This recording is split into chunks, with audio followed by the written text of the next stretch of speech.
baseball team, Crumble brings the best lineup week to week with an expanded roster that includes key lime pie, strawberry cake, or my personal favorite, Monster featuring M&M candies. Let Crumble treat you to the best cookies in the game. Download the Crumble app and start earning rewards. You can even vote monthly on what flavors you would like to see at any store of your choice. Warmer weather is here, so get to the ballpark, but don't miss the cookies. Are you ready to show off that confident, radiant smile you've always dreamed of? Well, here at Knoxville Smiles, we're ready to turn your dream into a reality. At Knoxville Smiles, we're more than just a dental practice. We're your partners in achieving optimum oral health.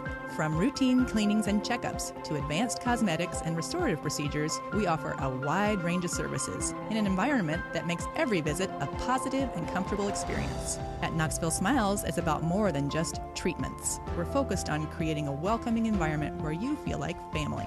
Our state-of-the-art facilities are designed with your comfort in mind, and our friendly staff is always ready to address your questions and concerns. Don't wait any longer to achieve a beautiful smile you deserve. Schedule your appointment at Knoxville Smiles today and take that first step towards a healthier, happier you. Call us at 865-539-1776 to book your appointment today, or just visit our website at knoxvillesmiles.com.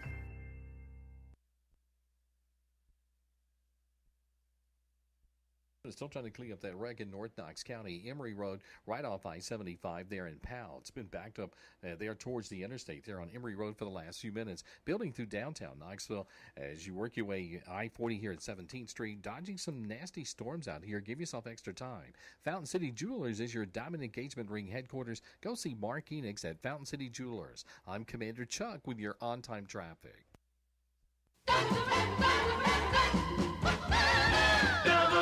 WKGN 1340. Go Vols!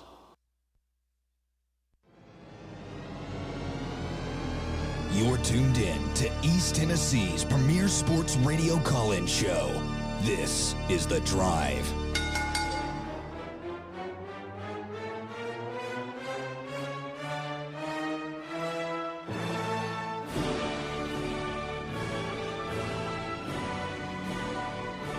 And hello, good afternoon, and welcome to another stellar edition of The Drive here on Fan Run Radio. Russell Smith punching the time clock. It's 3:03 on your Thursday afternoon edition of The Drive, rapidly rolling through this post-baseball week. It's a transitional period here on The Drive. We are wrapping up baseball. Hard to say goodbye. We are hoping to get with Tony Vitello in the next day or two to chat with him about the season that was. His absence is excused. I understand he is burning up the recruiting trail, a lot of phone time, a lot of Zoom meetings, and a lot of visitors making their way to Knoxville. So, hey, man, first things first, we got to reload. So hopefully we'll be able to talk to him soon. But along those lines, I see where Pete Nakos of On3, apparently he's a baseball guy too. Nakos? Yeah. Makes sense. It does? Sure. How so? He's a nationally known sports writer that covers college athletics. Baseball's one of the booming I didn't hear him talking about sports. Breaking a lot of football or basketball news. He was all over the Nico Iamala drama, but apparently he's got baseball nugs as well. Nakos writing today over at On3 Sports, Tennessee Baseball. Had a visitor from Cal, infielder Jaron Advincula, visiting Tennessee today. And according to Nakos, Tennessee is well positioned to close out the recruitment. So we might have a new second baseman in Jaron Advincula. He's coming off a 2025 season where he earned second-team All-ACC honors. Remember, Cal is in the ACC now. Registering a .342 average with 6 home runs, 33 runs batted in 55 games. So not a lot of power, but a good glove, a good average. He also stole 13 bases, led Cal in hits with 81.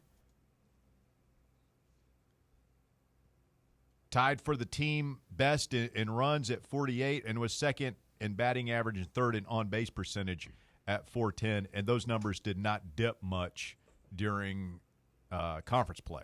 Nice. So Advincula, got to learn how to pronounce that. Maybe it's Advincula. But we will talk with Ryan Shumpert about the transfer portal. Another guy Tennessee is targeting, Bowling Green catcher Garrett Wright, entered the portal on Thursday morning with a do not contact tag. And sources have told On3 that Tennessee is the school to watch there. So that sounds kind of like the dude from ETSU. Yeah. Sort of already knows where he's going. Yeah, that's interesting, though, right? A catcher, again, we've got Levi Clark, who was one of the top-rated catchers coming out of high school, going into his second year. Stone Lawless going into his third year in the program. I wouldn't think that catcher would be a huge position of priority. Well, I think it's more that it's not the position on the field they're playing. It's just the fact that we need their bat. And catchers, like, even it happens in the majors a lot, like we can move catchers around to first base and DH, or if Stone Lawless wanted to become a DH guy, maybe transition to a first baseman, or the transfer if we potentially get him. Like you talked about earlier this week, you want guys that can hit the ball hard and far and all the time, and these are some of these guys that we're looking at. And if he's a catcher, okay, we still need the bat, so maybe he could play first or someone else on the roster could play first. He's also a very good he was the 2025 MAC Defensive Player of the Year. So, I mean, that sounds like a catcher. Put some pressure on Stone then.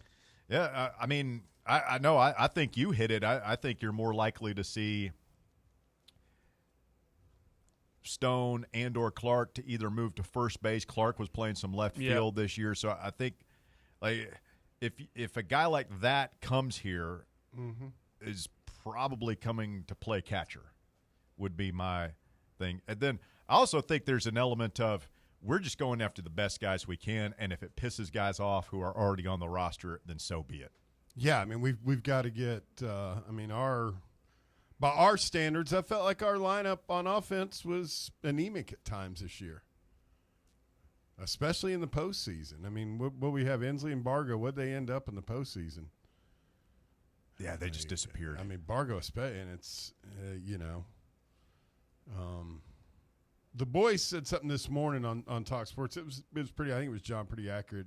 It was unfair to expect Was it unfair to expect Bargo and Inslee to step in and have the production that Burke and Dreiling had at those spots? Yeah, probably. You were hoping that there were guys that was, Inslee was a fourth-year guy. I think Bargo might have been too. Mm-hmm. There were certainly veteran players. It was fair to think that maybe they could make that jump. Well, they could produce. Like maybe they wouldn't have the power numbers that Burke and Semo had and all that, but that I think it was fair to hope that they would be a little bit better than they were in the crunch time. I don't know. I don't want to dwell too much on it, but Wright hit 406 last year in the MAC. We'll put that caveat in there.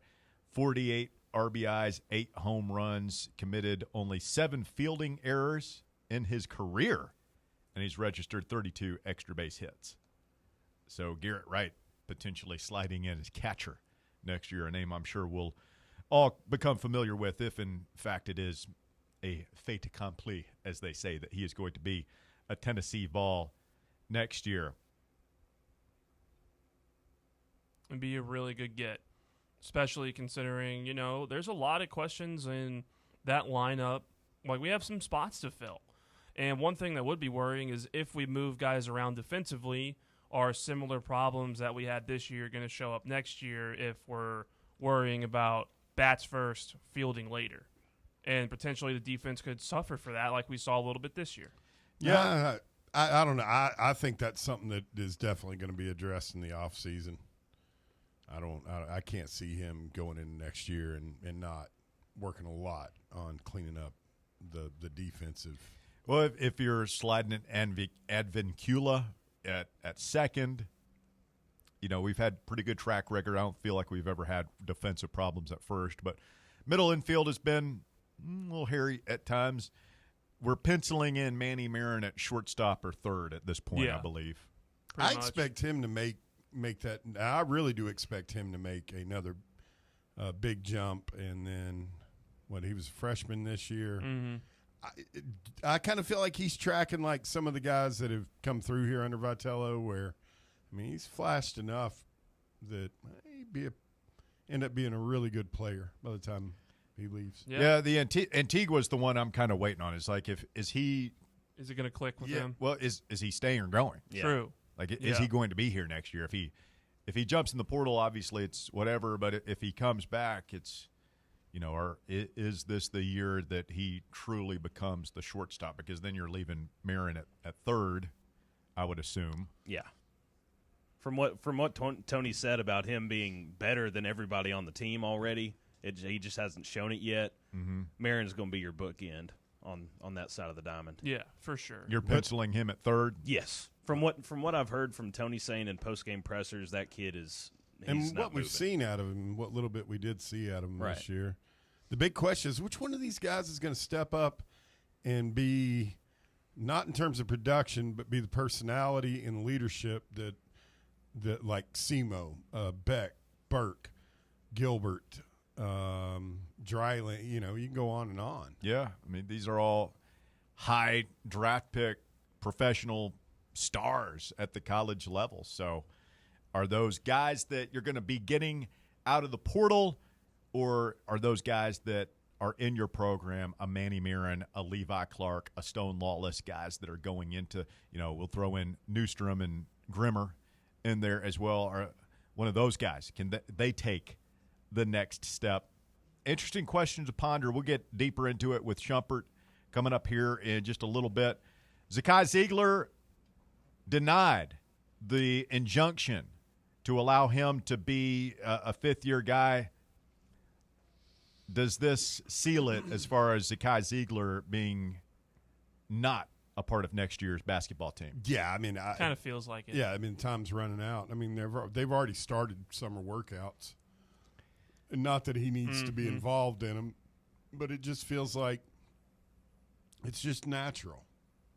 Judge Catherine Kreitzer wrote the injunction, quote, failed to present sufficient evidence that the Four Seasons rule produces substantial anti-competitive effect that harms consumers in the market for student-athlete services and NIL compensation in D1 basketball.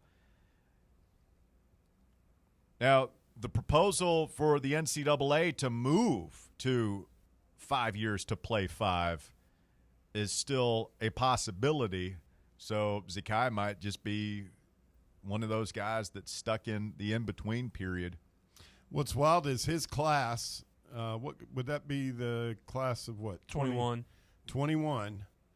That's the only class, like several years before it and certainly after it, that weren't affected. They only got 4 years. It's this weird thing with COVID. Yeah. Everybody got that extra year. And then this thing will probably get passed, and the classes after him will probably get an extra bonus year. So it's just weird how that works out. Yeah. The one guy we would really like to have around for an extra year. Mm-hmm. Yeah, it just feels like with all of these guys, Jordan Gainey, we just went through with Alberto Osuna in baseball. Like these guys, it feels like these guys aren't going to get an extra year unless it's done on a macro level by the government or the NCAA as a whole. Because it feels like judges are kind of just over giving kids that extra year. Russ, am I wrong for having kind of a George Harrison all things must pass kind of feeling about it too? You mean like just being glad that – not glad that he's gone, but glad that you like the 4 – you're like me. You're a traditionalist. You're having trouble order, man. Wrapping your head around a 5-year type rule. Yeah. Yeah, it's just – it's natural. If you have something crazy, like I'm all about if a student athlete has some kind of crazy injury – unforeseen family life event where they lose out on on, a good – I'm pretty liberal about that, but just to get an extra year, I'm not really feeling it. We'll put the poll in the field here this afternoon. I think most people feel like us. I don't think the fan wants to go to 5 years. Maybe I'm wrong. What would you rather it stick at 4 years with a possible redshirt year? You get hurt or whatever. 5 to play 4. 5 to play 4, or do you want to move to 5 to play 5? I just Today's want to hot stick question. 5 to play 4. I think it's the way it's always been. It's worked in so many other scenarios. COVID was a different Yeah, I mean, that was a whole realm, but, nother yeah. animal, but it would also – I think it would be another death blow to the idea of the student athlete. And you got 4 years of eligibility, freshman year, sophomore, junior, senior. Is there any way that we come out the other end of this and it's the student part of it's just completely gone? It's just private football teams affiliated with certain schools. That's what it's going towards. These universities are already about to start operating like professional teams, like in any other sport where they're gonna have salaries, a salary cap that these teams are gonna be paying them, and that's just how it's gonna be at some point. Hot question poll in the field this afternoon. 4 or 5 for college athletes. What say you? We got to touch base on this thing with Grant Firking. Ugh. I thought that when he matriculated a couple of years ago, that would be the end of it. The most of all the names that we've had to pronounce on the shit, the foreign names, Nico, all this stuff, Firking is the one that Firking. Nobody, I can't say it.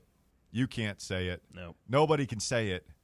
And now here he is. Another big story, and we've got to talk about Grant Firking this afternoon. I always feel like I've cursed every time I say it. I thought it was Frr, F-R, Frr. I know how to spell it. Like everybody, like it shouldn't be hard. It's just hard.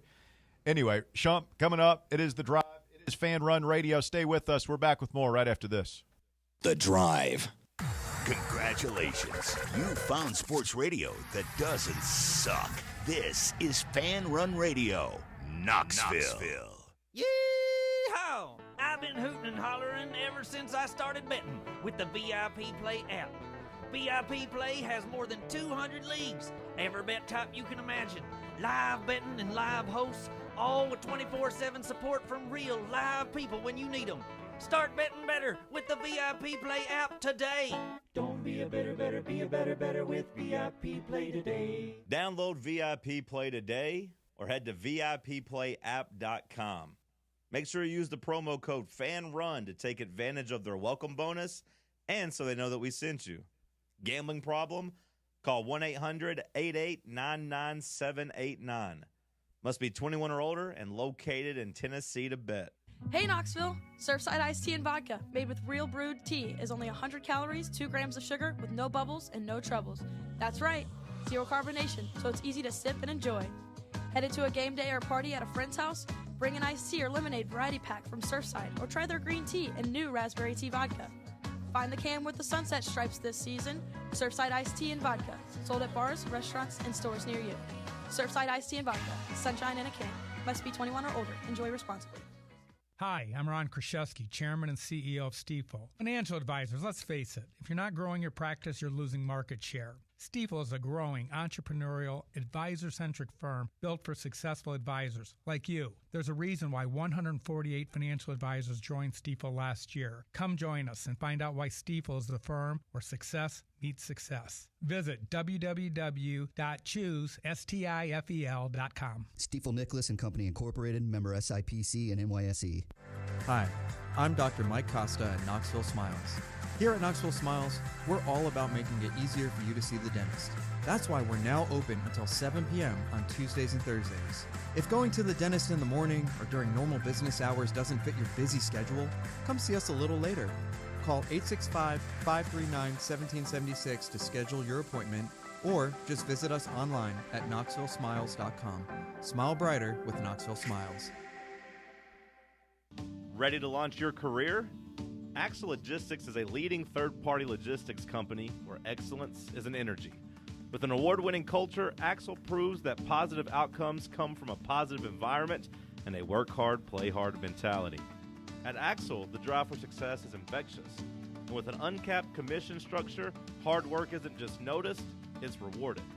For those with big goals and even bigger dreams, Axel Logistics is the place to start your career. Attention local businesses. Are you looking for a powerful way to reach your customers? Want to get your message heard by thousands right here in our community? Then it's time to advertise on Fan Run Radio.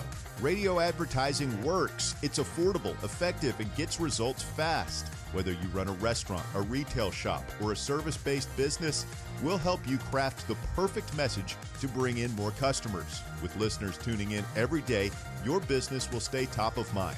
And the best part is, it's easier than ever to get started right now. Don't wait. Boost your brand and grow your business today. Email me at russell@fanrunsportsgroup.com or just DM me on Facebook or Twitter to learn more. Good afternoon. Sure hope you're having a great day. Beautiful sunshine being taken over by some afternoon clouds and some afternoon showers and thunderstorms. No severe weather threat, but some of those storms could become a little bit stronger with some strong gusty winds and some heavier rain, not to mention a little bit of hail as well. We're going to continue that trend as we get into our Friday, Saturday, Sunday, and Monday. Heavy rain on the way, 1 to 2 inches possible over the next 7 days. That's your latest forecast. For regular updates, check in with the East Tennessee Weather app or online at easttnweather.com. From the East Tennessee Weather Center, I'm meteorologist Mike Witcher for Fox Sports Knoxville, Fan Run Radio.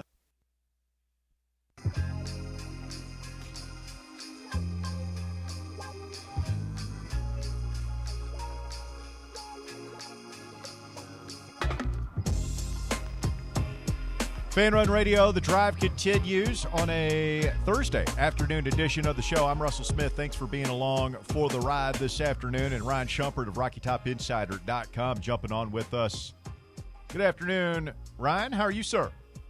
I'm doing well. How are you guys doing? Doing very well. We're wrapping up baseball, a little off-season mode here. What is Shump's vacation schedule like? You can get out of town, play a little golf, a little tennis, something like that? Yeah, a lot of golf. What it looks like, but you know, it's kind of like it is post basketball season, where this next month it'll be taking the laptop with me to the golf course in case something pops up, because at least for the next little bit, I'm sure it'll be busy for Tony Vitello and his staff in the transfer portal.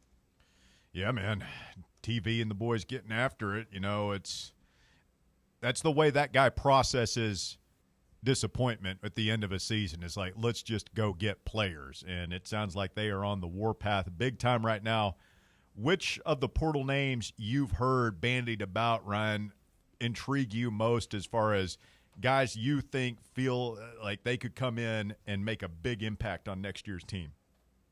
Yeah, I mean, I think there's plenty. I think two that maybe have stood out the most to me is the Garrett Wright kid that entered the portal today from Bowling Green. I think just from the standpoint that he is a catcher, I think that makes sense. Now, he has really good numbers offensively. On base percentage over 500 at Bowling Green, can play some corner outfield spots. So I don't think it's as much as just he's for sure going to only catch for Tennessee. And I think that's maybe the intriguing part, some of the offense, if he wasn't to catch every single day. But he's for sure a guy that, if Tennessee were to land him, and I know Tennessee's interested, would be a big add. And I think it's just interesting from the standpoint of I wasn't sure, what I felt like Tennessee was probably going to get a catcher somewhere, but I didn't necessarily feel, like it would be a top priority, and not necessarily that it is, but that's at least a big name that they're going after. And then the Landon Mack kid from Rutgers. I mean, we've seen Tennessee bring a ton of pitchers in already. They have, 4 of them committed in the transfer portal. Matt Barr from JUCO ranks, but none of those guys are really for sure starters. The kid from UNC Asheville, Clay Edmondson, was a starter for UNC Asheville. I'm just a little bit skeptical he's even going to make it to campus. Talk about a guy that throws from that submarine arm slot and throws a mid-90s fastball. That screams day 2 pick in the MLB draft to me. So we'll see what happens there. But just from the standpoint of I think it's been interesting. I like how heavy they've gone in on pitchers. But most of those guys you point to right now are more relief pitchers. And there's a few arms back for Tennessee that I feel like could very well be weekend starters for the Vols. But I think they at least need to add one or two more options there. And Mac, the kid from Rutgers, who was just a true freshman this past year, is not a 2-year guy. He would have to play 3 years before he'll be eligible. So I like his starting experience. It sounds like he has really good stuff from what I've heard, and I like the fact that he would have to be at Tennessee for 2 years, or he at least had to play 2 more years of college baseball before moving on to professional ranks. Are you surprised? The portal's open. Are you surprised that we haven't seen any more Tennessee guys jump in? Because there were rumors about all kinds of guys that that might leave, and now when you talk about bringing a catcher in and maybe another middle infielder, maybe a couple of middle infielders, you always wonder. It's like, oh, what does that mean for so and so who's already on the roster? Do you think that's coming? Do you think we'll see a couple of guys jump in the portal, or because I know they've already had their end of the season meetings, immediately at the beginning of the week. Do you think that that's a sign that maybe all these guys that you thought might be flight risks are coming back? Yeah, not completely. I think they'll still lose more guys to the portal, and some of this is just a natural number situation with the House settlement going through last week. And I do think there's a lack of clarity on exactly what they're going to have to work with. So some of those grandfathered in rules, what exactly that means. Ryan, you there? And then two, you cut out for a few seconds there. Yeah, just from the standpoint of the House settlement, I think they're going to have to lose some more guys. We'll see what some of the grandfathered in rules look like and how much that can expand their numbers. I think there's some uncertainty from Tennessee's side of what that looks like at this point. So I think from that one, you're going to see more, and in this too, I think in general, some guys are maybe mulling it over, or heck, maybe could have already put their name in the transfer portal, but some of that stuff just hasn't processed and gone through yet. So, I guess to answer the question directly, I do think some of the guys maybe you heard concerns with won't enter, but just as a whole, I think these next couple of days and over the next week, you'll see a handful of Tennessee guys go in. Ryan Shumpert, RockyTopInsider.com with us this afternoon. Ryan, when I look at the guys that they're bringing into campus for visits and everything, it's like the numbers look good and everything. I don't see a ton of elevation in terms of star power. Certainly don't see anybody that's like a Liam Doyle or even an Andrew Fisher that they've been connected with yet. Doesn't mean nobody can develop into that. But when you look at what they've been linked with publicly so far, and the needs for Tennessee, the comments that Tony has had about leadership on last year's team, needing more alphas, more dogs, whatever you want to call it. Are you who do you think steps in to those roles? Is it guys already on the team next year, or is it a portal guy that we don't know about yet? Yeah, I think he could be some of both. I think certainly your expectation and hope always is that guys on your roster already who are more comfortable can step into that role. But no, to kind of the first part of your question, I think one, just from the offensive side, not a ton of power, a lot more contact hitting that they've gone after with the, I guess, 3 names that we've seen so far with the Cal infielder and the Seton Hall outfielder and then the Bowling Green catcher. All those guys have a little bit of pop, but much more contact hitters. I found in very low strikeout rates. I found that very interesting, just given that's really not been Tennessee's MO. But you certainly look at how Tennessee at times this season really struggled when they weren't hitting the long ball to create offense. So I found that interesting. And then just as a whole, I expect maybe a 1 or 2 bigger names that will jump in the portal that maybe aren't in there yet that I think Tennessee might end up getting involved with and maybe move the needle a little bit more. Maybe some guys who might be playing in Omaha this next week or so, potentially? I know that there's a couple guys not in the portal yet that Tennessee thinks is going to jump in. At least that's been the scuttle around the college baseball world, and they have interest in. All right, very good. All right, Ryan, we will not hold you to this, but it's a fun little exercise. Let's do it anyway. Give me your starting infield for the Vols next year. Oh, that's tough without a transfer portal commit. I'll go Levi Clark at first base, Manny Danny Marin at third base, Jay Abernathy at shortstop, and a transfer portal player at second base. Maybe the Advincula kid from Cal. There's a note. Pete Nako said Tennessee's in good shape there. I can't imagine he'd be coming in to ride the bench. Yeah, for sure. I mean, he's the one middle infield name that's out there right now, and I do think he can play a couple other spots.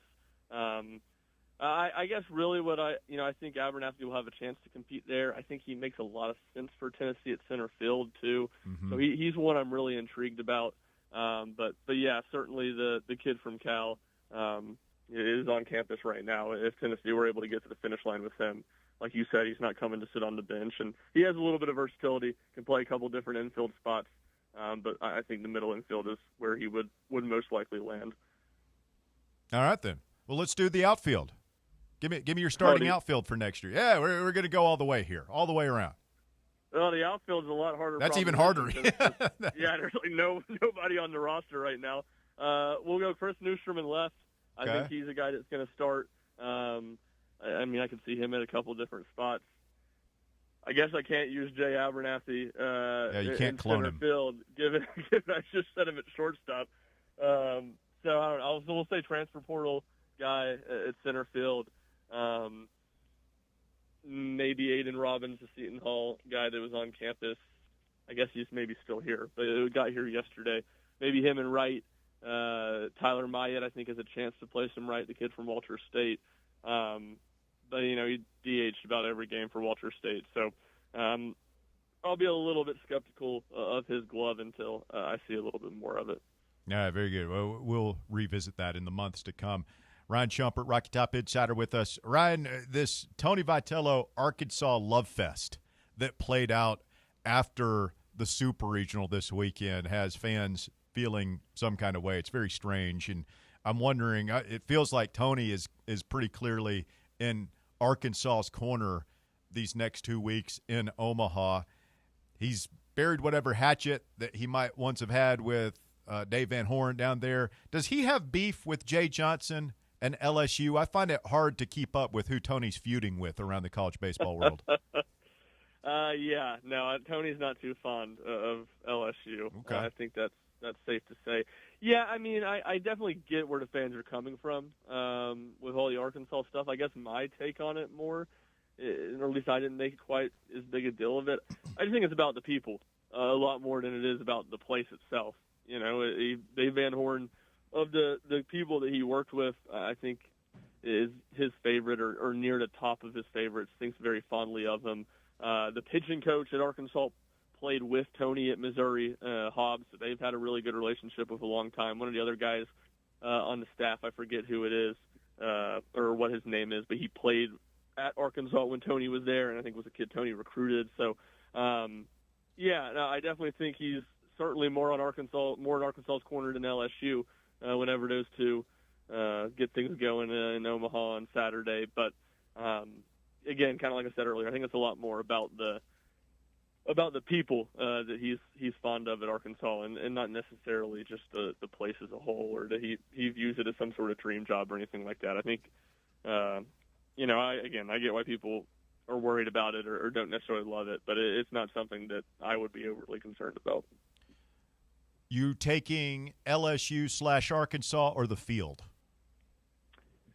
It's a good question. I'll take LSU/Arkansas. Yeah. I think that side of the bracket, besides those two, is not very good. And so I think whoever wins that first game, will at least get to the championship. And, I mean, they could certainly lose in the championship. I think Coastal's good. I think Oregon State's good. But it's hard not to feel like those two are the most talented teams. Coastal and Murray State are such good stories, man. How can you not pull for the underdogs in this situation? No, absolutely. I mean, the Murray State one's just crazy. I mean, just absolutely insane. And Coastal's not quite that, but I mean, just forever or anytime you see a school of that size have success in a major sport, it's pretty cool. And I mean, they were number 11 overall seed, number 12 overall seed for a reason. They've had a great season, and they are playing very, very well right now. If you had to ask me to take someone other than Arkansas or LSU to win, I think Coastal would probably be my pick. All right, Ryan, we had a texter wants to know, you gave us your starting infield, outfield. We got to go for the one missing link here. What is your weekend rotation? Do we know anybody who might be in the weekend rotation for Tennessee next year? Yeah, no, that one's a little easier. Okay. We'll say Tegan Coons and Braden Krenzel is two of those guys. I think, both those guys have starter stuff. And you saw eat a lot of innings, at least when healthy for Tennessee this year. I'll say a third guy ends up being a guy in the portal. And heck, it might end up being two of them. But that's easier than outfield. I will say that. Starting pitching projection easier than outfield. All right, very good. Well, Ryan, we appreciate it, my friend. Thanks for jumping on and talking some baseball with us this afternoon. Always appreciate visiting with you. RockyTopInsider.com for all the latest. Looks like some football recruiting going on. Mm-hmm. Basketball recruiting never stops, and the information never stops flowing over at Rocky Top Insider. That's absolutely right. Yeah, go check us out. And, it'll be a little bit of a downtime for Tennessee sports the next, as you guys know very well, the next 6 weeks or so. But it won't get too slow, so there'll be plenty of stuff over at RTI. All right, thanks, Ryan. Appreciate it, man. We'll do it again soon. Sounds good. I'll see you guys. Yep, Ryan Shumpert of RockyTopInsider.com doing the thing with us this afternoon. He's a good sport, man. It's impossible to predict what the lineup and the rotation is going to be next week, but he has better educated guesses than most, I suppose. I feel a little bit more reassured. My anxiety level's down. I mean, he just ripped off Krenzel and Coons, and probably getting our third. Might be one maybe of two guys. Is it Mack from Rutgers, the lefty? Yes, Landon Mack. That'd be good. You have a Who go was the righty, kid lefty, from righty. Who was the kid from MIT? Was he a pitcher? Yeah, Mason Estrada. Isn't he the draft eligible guy we got? I think all these guys are draft It's true, eligible yeah. that we're getting out of the portal so far, but I think Estrada was not looked at as a starting candidate. Okay. Was my gut feeling on it. Thought he might want to come down here and play in the SEC and get groomed by Frank and Tony to try and improve see if he can't get drafted and make it into the pros. Well, we got 4 pitching commitments. I'll be interested to see when some of these positional players start falling, and then hearing Shump basically say, look, there are some big-name guys at big-name programs who are going to be getting into the portal soon, potentially guys playing in Omaha this week that Tennessee is going to be a player for. So just because you haven't seen a Liam Doyle or Andrew Fisher jump in the portal yet and be linked to Tennessee doesn't mean that it's not going to happen. I would imagine we're going to get a star or two. And keep in mind, when we got Doyle, it's not like he was a Golden Spikes dude last year. Like he was okay. He was a solid weekend pitcher, but he wasn't. We didn't think he'd be Mr. Friday Night electric. No. His fastball sat at 94, 95 miles an hour, and he added weight, he added strength, he added velo, and now he is widely considered to be one of the top 2 or 3 picks in this year's Major League Baseball draft. So guys will get better, particularly pitchers, when they come to play for Tennessee. 865-966-3435, your number.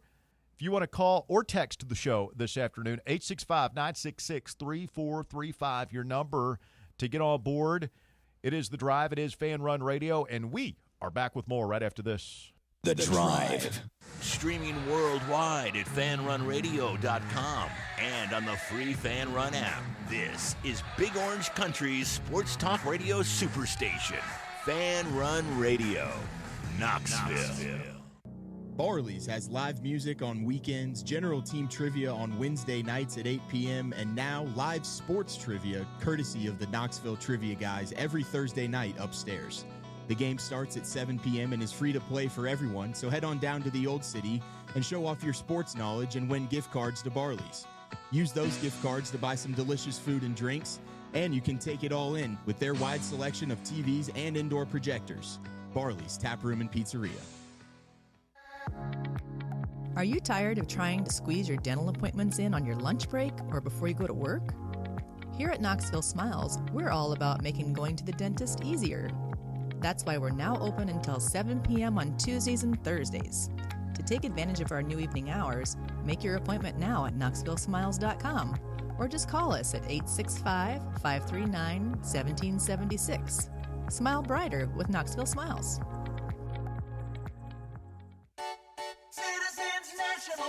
We make it easy to save money. Get access to thousands of discounts on shopping, dining, and travel with the CNB Plus Perks account. It's a powerful new way to save money with roadside assistance, cell phone protection, identity theft protection, and credit monitoring. Banking at CNB has its perks. Call or stop by a branch for more details. Citizens National Bank.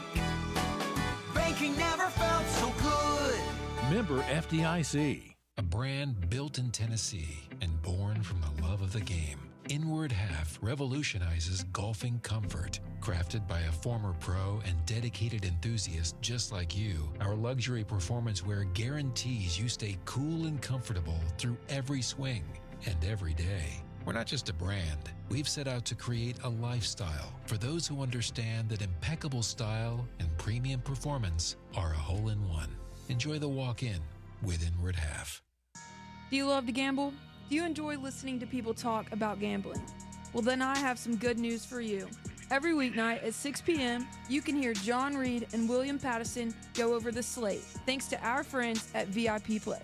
Sports topics aren't always black and white, but on the slate, they are always green.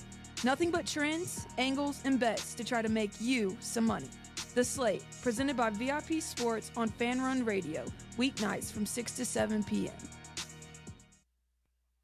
Good afternoon. It's been slow again today, southbound 75 in this road work here near the Carroll exit in this section of Campbell County, dodging some nasty thunderstorms throughout certain parts of East Tennessee this afternoon, right in the heart of rush hour traffic as it builds on the interstate out here in West Knoxville, 40 east and west over the top of West Hills. Hey, AMCO Transmission, serving East Tennessee since 1962. Call AMCO at 832-8686. I'm Commander Chuck with your on-time traffic.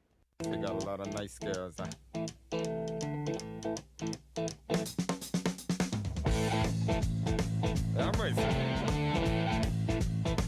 Fan Run Radio, the drive continues on a Thursday afternoon edition of the show. Thanks to Ryan Shumpert for checking in. Learn anything, Bear?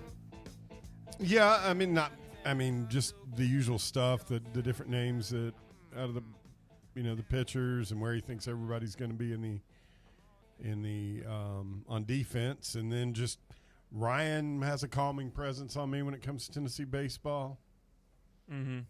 Like everything's under control. What do you think about Jay Abernathy at shortstop? That's what I was going to say. Is that was probably the biggest thing that I took away. Is I didn't think Abernathy was going to be moved from that center field spot. That kind of felt like that was going to be his. He does have cat-like reflexes, so that's a pretty good attribute to have at shortstop. I guess in that scenario, did he have Marin at third? Yeah, yes, Marin at third. So Marin at third, Abernathy at short. Who did you say at second? I think we said transfer, Portal maybe guy. the avuncular, Guy, probably. avuncular, and Avincula. first was Avincula. Thank you. Who was first again? I think said Clark. Levi Clark. Clark Levi would end Clark. up moving to first. It's not bad.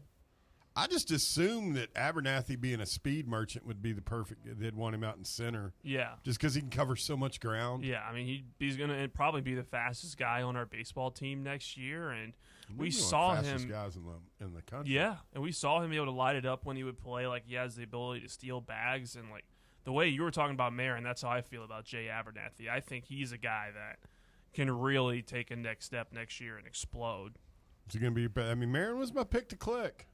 For this year? Yeah. Manny Marin. Whoa. Yeah, he was. Check the tape, dude. Yours was Cannon Peebles. Mine was Manny Marin. A true freshman? Yeah.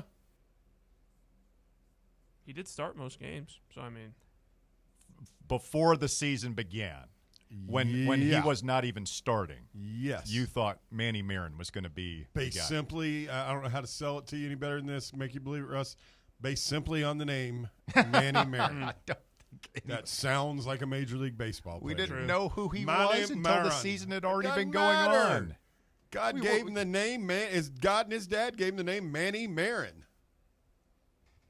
I think Jay Abernathy is going to be that guy next year. I mean, he's got power, he's got speed, and Inslee was out there patrolling center field for the better part of 2 or 3 years. Like, we never even had to think about that position. I missed it. I was working on something. Who do you have in right field? A transfer guy.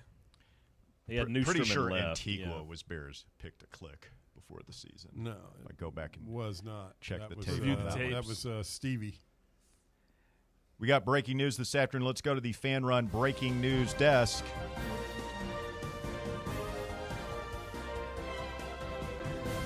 LSU 5-star wide receiver commitment Tristan Keys will take an official visit this weekend to Tennessee. He's a commit?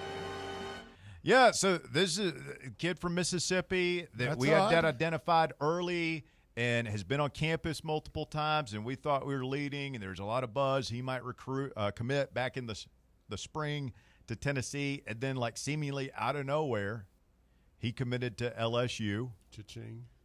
And we've been continuing to recruit him, and evidently he's coming in on a visit. Yeah, but he's committed. That'd be like, I mean, how would you feel if, like, your girlfriend? Commitment's just a Yeah, word. you've decided that you're only seeing each other, and all of a sudden you find out she's traveling 2 states away to go visit this other dude that she'd kind of been dating when y'all started dating. I guess. Yeah, it's an open relationship. Yeah. Commitment's just a word. He hasn't signed anything. Might as well come take a visit. I'm more than happy, we can have a visit. You can stay committed, come take a visit. Maybe he changes his mind. As somebody said a couple of years ago, you don't have to give the money back. That's true. Jeremy Pruitt found that out the hard way. Cornbread. So yeah, he's not the only one. That'd be a good pickup for Tennessee, an infusion of star power at the wide receiver position. And this is for the 2026 class? Yes. If we ended up landing him, that'd be 3 5-stars already in that class. Alabama's highest ranked recruit right now is a 4-star in their class. In 26? It's so early in the 26 cycle that it's kind of, tough to tell. They're going to end up getting a bunch more 5-stars than us, but shoot. You don't know that. We already have 2. If we got a third heading into the 2 national signing days in half a year in a year's time, who knows? I wonder how strong their NIL is down there. How strong is anybody's NIL now that it has to be quote-unquote legit? I mean, that's the thing I really wonder about what's going on right now in football recruiting is with the House settlement passing and the NIL clearinghouse being a thing now, how are these coaches approaching recruiting players and telling them how much money they're going to get when they don't know if they're going to be able to funnel it to them the way they have been able to the past 2 years? Are we just making the same kind – surely we are making the same kind of promises. You're going to get $400,000. You're going to get $900,000. You're going to get $1.7 million to come to play football at Tennessee per year for 3 years. But are we telling them that, hey, we're probably just going to have to give you this under the table the way we used to back in the day? We're going to have to pay you in cash in McDonald's bags? Or are they saying, oh, yeah, there's nothing going to be different. You're just going to get the money from Spire? I don't know, because here's something that hadn't been mentioned is what really was the thing that sparked all of this was I don't know that we can go back to under the table, because then you run the risk of running afoul of the IRS. If you remember, the IRS was the one, that's what started that whole deal where that Will Wade and Merle Code and Tommy Lloyd over all those guys got caught up in, because the IRS was like, wait a minute, you're talking about millions of dollars are changing hands and we aren't getting our cut. Yeah, but the players didn't get in trouble. It's true. Yeah, but that, I mean, if that kind of money's flying around, if that large amount of money starts flying around again, I guarantee the IRS is going to want to get their taxes. It also means, that's up to the schools. That's the coach's problem. I don't see them coming after some poor 17-year-old kid and his single mom who just happened to get a couple $100,000 and they can't really trace it and all that stuff. What are you smoking? You don't think they'll come after some single mom and her 17-year-old kid who Name got one time $2 it's million? happened. I guarantee you that they're watching closely, and they've been watching all these NIL deals. How? So They're having to watching file closely. taxes. How can you trace McDonald's bags? The coach is the ones that got to be careful. Did Zion Williamson? Did I sleep through something? I Did he have get no audited? idea, but as soon as are you going to tell me that as soon as you accept that kind of money, that you're not on the hook to pay the taxes on it? That it's just all on the coaches? Yes. You give me a check for $2 million. Hold on. You think that these players that have been getting $100 handshakes to the tune of thousands, tens of thousands, sometimes even hundreds of thousands of dollars for the past 50 years have been declaring that money on their taxes? No, what I am saying is the money got so big that the IRS wasn't going to ignore it, and it happened within the last 10 years. I mean, you go back and look at the articles, that's kind of what led to it. They made a huge deal about it, and there were news stories, and they held press conferences saying that this is over and we're changing everything, and we're going to come down, and this is the end of it. We're putting an end to the corruption in college sports. And at the end of the day, they sent a couple of mid-level Adidas street hustlers to jail for a handful of months.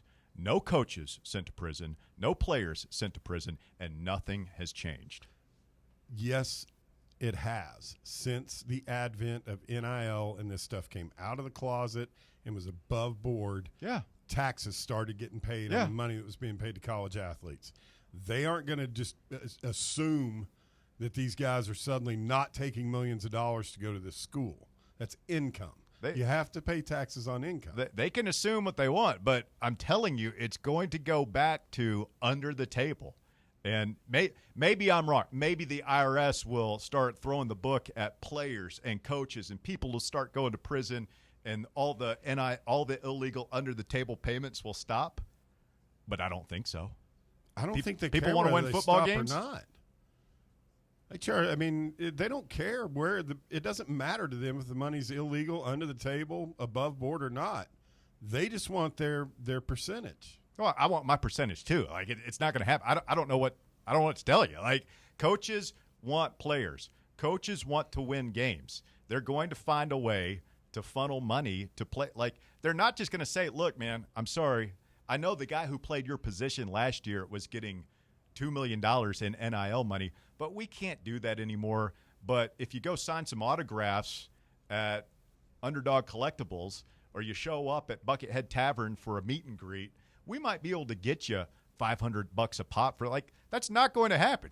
They're still going to pay them the big fees, and it's going to be very hard to trace, just like it has been for the past 50 years. Yeah, I mean, I do get I don't know. I don't know that I agree with you. You have a lot more confidence in the federal government than I do. I get what you're like. I think Bear does have a point where this, with it being, it's not the federal government. With it, federal government is not the IRS. It's there's the IRS, and then there's if the IRS wants to, they can turn your life upside down. Yeah. I do get what Bear is saying, though, that with the fact that with NIL and now that schools are going to be paying their players legally, it does make it to where players can actually be. If I'm a player, I would rather have it under the table. Yeah. I don't want the NIL stuff where I have to pay the taxes on it. Sure, but you're running. What I'm saying is, you may not be found out, but God help you if you are. Because they will. I mean, the penalties for that are draconian. No. I don't know, man. When you consider college football, terrible look. Millions and millions the way of dollars. people feel about the IRS and the government and taxes right now, you want to make people feel even worse about that. Where is the popularity in going after college athletes? I don't think they're going to go after college They're athletes millionaires. Either. I feel like they're going to do the same thing that they were doing, is that if they're suspicious about a coach in a program doing it or a business doing it for a player, they're going to punish the university or the business, not the player, because the player isn't the one sending money. They are going to punish the people sending money out. Nobody gets punished over this stuff. No. Merle Code went to prison for 3 months. Exactly. That was it. Yeah. Nobody James Gatto lost his cushy Adidas job. Book Richardson still coaching. Sean Miller still coaching. Bruce Pearl, Will Wade, they're still coaching. Oh, those guys went to prison. They all just got Power 4 jobs. Slap on the wrist. Hey, no players got caught up in anything. Will Nothing Wade changed. Just went from McNeese State to NC State, and Tommy Lloyd's at Texas now. Coming up, hour number 2 of the program, we will take a look at today's hot question du jour. Are you in favor of 5 years of eligibility for college athletes, or do you want to stick with the status quo at 4. Got to look at the U.S. Open leaderboard coming up here in the top 4 at 4. A lot going on today. Stay with us. You're listening to The Drive. More Fan Run Radio coming up. The Drive. If you haven't been to the brand new Covenant Health Park yet, what are you waiting for? There are so many incredible promotions still to come. First, you asked for it, so you got it. All You Can Eat Wednesdays is back. And how about Thirsty Thursdays with half-off draft beers? Or maybe Smokey's Version Night, 4th of July, Pete the Cat Day, or Christmas in July. Check out all the great upcoming promotions at SmokiesBaseball.com and grab your tickets now.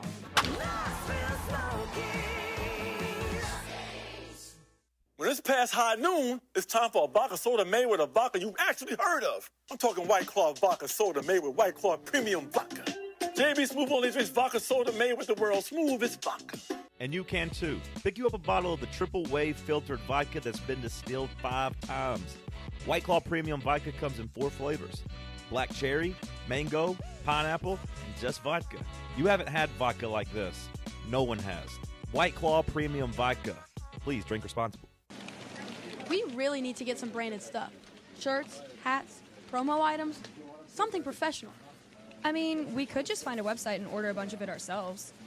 You could, but you're taking a big risk. You don't know the quality, the fit, the timeline. It's a roll of the dice. Yeah, I guess, but isn't that how everyone does it now? Not the ones who actually care about how their brand looks. Look, if we're putting our name on it, it needs to be done right. We need SM Athletics. SM Athletics? Yeah, they specialize in working with businesses like ours. Apparel, hats, promo gear, but real, customized stuff. They actually care if it turns out right. Probably a lot better than getting stuck with 100 t-shirts with crooked logos. Exactly. Plus, they'll walk you through everything. Sizing, colors, material, so it matches the image we're trying to build. Makes sense. What's the name again? SM Athletics. Trust me, if you want to look like a real company, not a flea market stand, this is the move.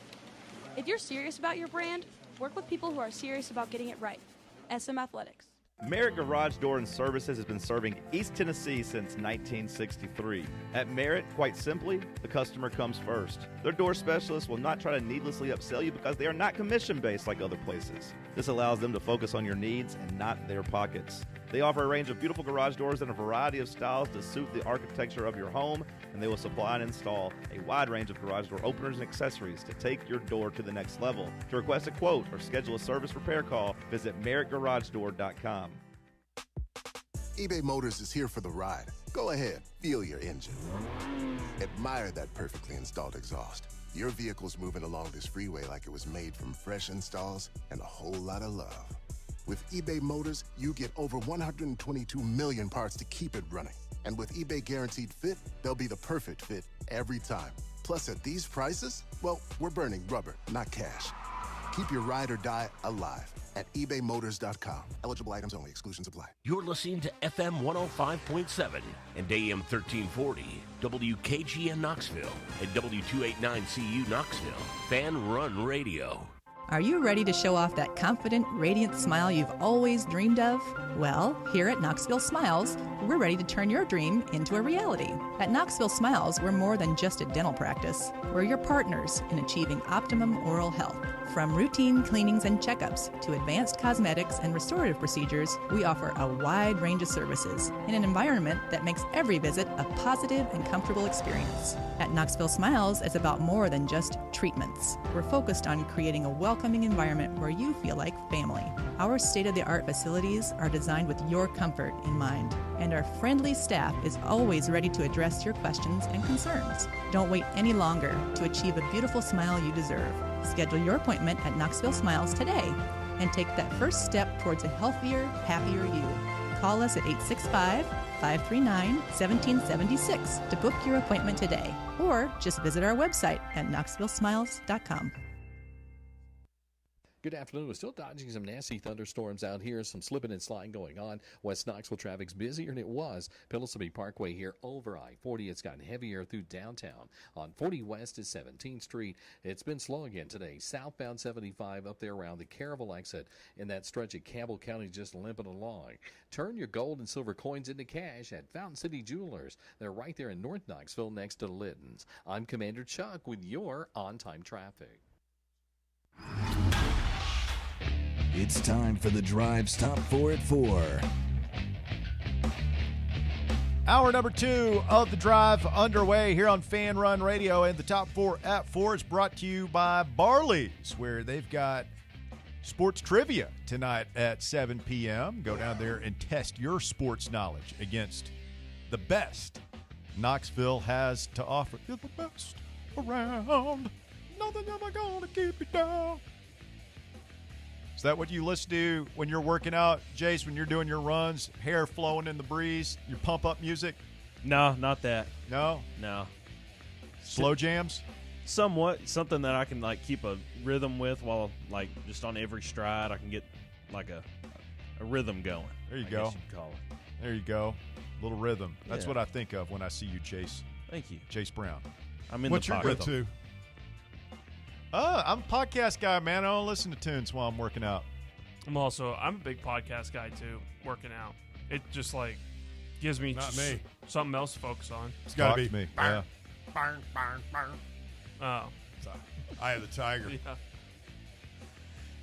I have a picture of Bear's workout. I mean, I'm picturing like Mandelbaum. 1980s coaching shorts, like one of those 70s Johnny Majors style polos with the big collar, Shoulder headband, press. Shoulder press. high top Chuck Taylors, I've got a pair. I'm going to rock soldier boots. like knee braces. Yeah. Somebody's had pretty good knees. Ankle weights. Oh, yeah. At number 1, former Tennessee basketball point guard Zakai Ziegler was denied a preliminary injunction in his eligibility case Thursday by U.S. District Court Judge Catherine Kreitzer. Ziegler was seeking a 5th year of eligibility after a decorated 4-year career with the Vols that ended back in March. The lawsuit he filed on May 20th called into question the NCAA's redshirt rule. Quote, "This court is a court of law, not policy," Kreitzer wrote. "What the NCAA should do as a policy matter to benefit student athletes is beyond the reach of the Sherman Act and TTPA and, by extension, this court." Well, we always knew it was going to be a long shot Yeah. for Zakai to get year 5, and now it's not going to happen. So, You got to move on. Ready for the next chapter of basketball. yeah, we wish him well, man. We got to celebrate that kid. And where do you think he ends up playing in Turkey somewhere next year? Knocking out a cool $100,000 a year or something like that. Yeah. I think he'll Oh, end yeah. up just fine over there. I think he can play a tough brand of basketball. They'll love him. I'm sure. Yeah, and I mean, it's like I said earlier, and kind of what the judge was saying is like, it's not up to the judges to, make these big picture decisions on this. It's up to the courts and the people in the government, the NCAA, to make the macro decision on whether or not this should be allowed or not. At number 2, Tennessee baseball will host Cal transfer middle infielder Jaron Advincula on a visit today. Advincula was an all-ACC performer as a sophomore for the Golden Bears this season. The Santa Clara, California native is a career .336 hitter who has started in all 107 possible games that he's played in. Advincula mostly played at second base during his sophomore season and led the team in hits, doubles, at-bats, stolen bases, multi-hit games, total bases, and runs scored. Yeah, I'm trying to wonder where he would fill in the lineup. Potential leadoff guy, although the dude from Seton Hall sounds like a potential leadoff guy too. Oh, yeah. The huge on base percentage. I don't know if you read anything into that with Tony, if he was maybe a little disenchanted with the all or nothing nature of the lineup this year, and maybe wants guys who can just get on a little bit more. But I'm kind of sold on Advincula. Second team All ACC this past season, on base machine. Had a couple of really long hitting streaks in as 2 years of experience, Power 4 experience under his belt right now. Sounds like he's got a good glove too. At number 3, a U.S. Open scoreboard watch from Oakmont Country Club out in Pennsylvania. In first place, who's finished today, J.J. Spawn of the U.S. is 4 under today after shooting a 66 in round 1. Thriston Lawrence out of South Africa, tied for second with Sungjae Im and Rasmus Neergaard Peterson. Nailed it. 3 under. Tied for fifth, Siwoo par. Kim, Brooks Koepka, Sam Burns, Patrick Reed, just to name a few, and they are all at 2 under. And the betting favorite heading into this weekend, Scotty Scheffler, currently tied for 38th at 1 over par. Still early. Patrick Reed had albatross. Yes, He did. Reed did? fourth ever. Pulled out from 200-plus yards, From way downtown. way downtown. You When guys- did we talked about him recently, and I Patrick refamili- Reed? Yeah, on the show within the past couple of months. Maybe it was around Masters. Yeah, time. probably. Maybe. And Surely. I refamiliarized myself with his story. Pretty much everywhere he's ever been, all his teammates hate him. Yeah, no, not a likable guy. Just how it is. Do you guys watch? Anyone see Rory just blow up on the back nine today?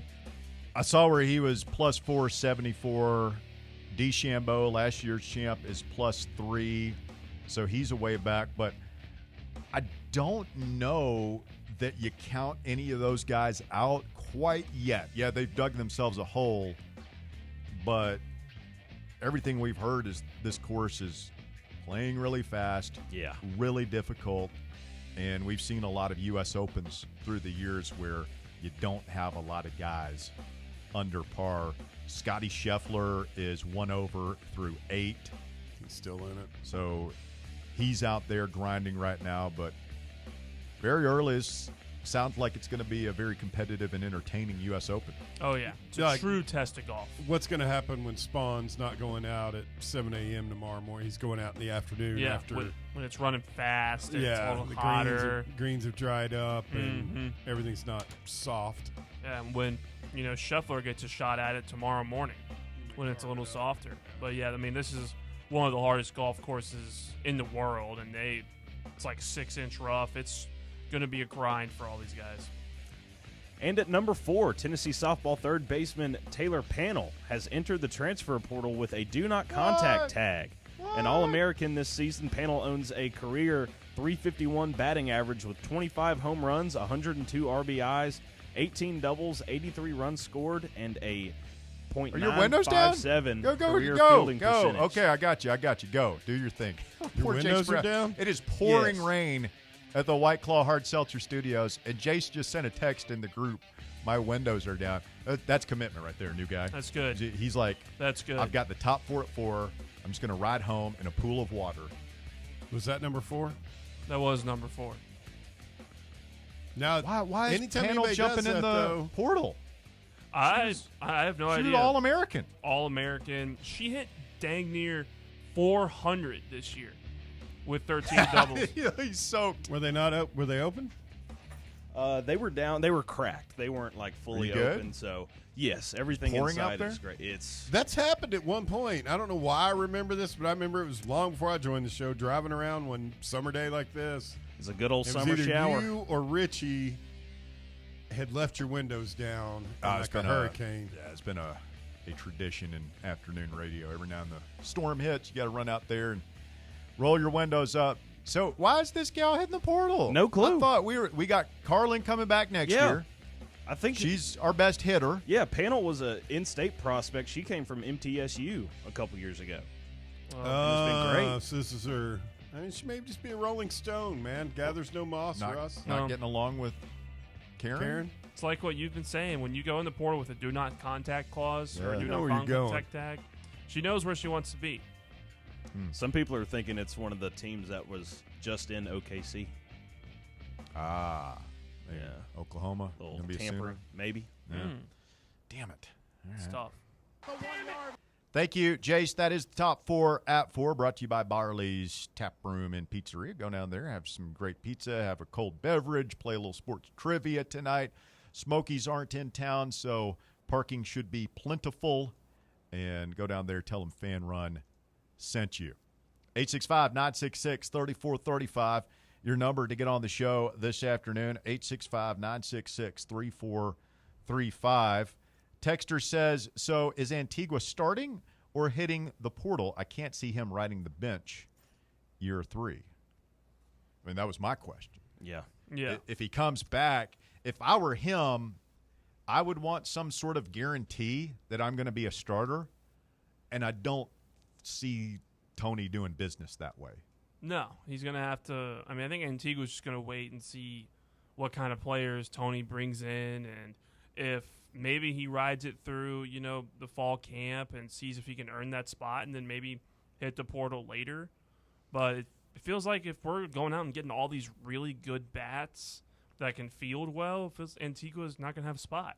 Yeah, if this were a lesser program, I could see you making that guarantee. It's like, yeah, he's good enough to be our shortstop. We'll go ahead and, unless you get in trouble or you have an injury or something out of the ordinary happens, you're going to be our guy next year. But he hasn't been productive enough to warrant that kind of treatment here. So I don't think – I don't know. It'll be interesting to see whether he's on the roster next year or not. Who do we have that you can – if you're Tony, you can say, yeah, I'm 90% sure. Again, unless you get hurt, you get kicked out of school, something crazy happens, you're a starter next year. Clark and Marin? Clark, Marin. I think Abernathy's a sure probably thing. a shoe-in, whether in center borderline, or shortstop. I don't know. I think he's a sure thing. I think he's just that type of talent for it. It's like I think it's same. So 2 or 3 guys. Yes, not many. Tegan Coons, if you want to say he's got. Tegan Coons is going to pitch. I don't know that you can guarantee him a weekend starting spot. Again, based on production. Point, I think it'll just see how it plays out early in the season next year. That's it. Hey, that's how it has been. I think you could tell him at the very least you'll be like a Snead guy, like a long-term bullpen guy. I think you can make that promise to him. I think Loy is probably you've already shown that, hey, your role is your role. You're going to be the same guy next year. He seems to be the type that would be okay with that. About Stone Lawless. Well, obviously, question mark. They're not making that, because they're bringing in this kid from Bowling Green. It's true. Yeah.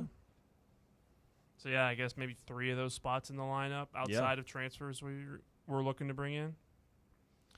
And I don't think that's out of the ordinary. No. For that sport, even in 2024, how many guys coming in that year were guaranteed a spot? Semo, Burke, Dreiling, Amick. Yeah. Mm-hmm. I don't even know that Ensley was locked in stone at the beginning of that season. No, 2 years no. I mean, he got his opportunity and never let it go. Yeah, but he hadn't done anything to earn that before then. So I think that there's a lot of room for help and guys to come in next year and make an immediate impact. 865-966-3435. You want to chime in this afternoon? That is your phone number to call or text the show today. Texter says, what about Chapman and Bargo? I would like to see Chapman back for another year. Are they not is Chapman not draft eligible? I think both of those guys definitely are. Bargo's was a senior or redshirt junior this year. I think both of those guys are going to go to the draft. Yeah. Tony wouldn't say it like this because he loves those guys, but can I be the cold-hearted, unemotional bastard here? Sure. Please. Let's recruit over both of those guys. That's what I was going to say. I mean, I didn't want to. I mean, they're both on the national championship team, but didn't really tear it up this year. No, and Bargo was the kind of guy on that. Chapman was a role player on the national championship team. Yeah. Bargo ended up being the DH for most of those games down the stretch. He had a lot of big home runs. But he was in a position that year where there was no pressure on him. He's hitting down the order. Mm-hmm. This year it was like, man, we really need production out of him. And I don't know if the pressure got to him, but he was not. He wasn't consistent. I mean, he was hitting cleanup at the end of the year, where Dreiling was, and he wasn't Dreiling. Yes, I think that was a big difference. But I mean, even going back to SEC play, both him and Cannon were tied for the team lead in SEC play for home runs. And, it just never felt like they either caught stride at any point and, separated themselves from the pack being like, hey, if you need a hit, I'm your guy. Neither of those guys stepped up, even though they stood out from the rest of the pack home runs wise in SEC play. Today's hot question, how many years of eligibility should college athletes have? 149 votes cast so far at Russell _Smith. 65.8% of the audience says 4.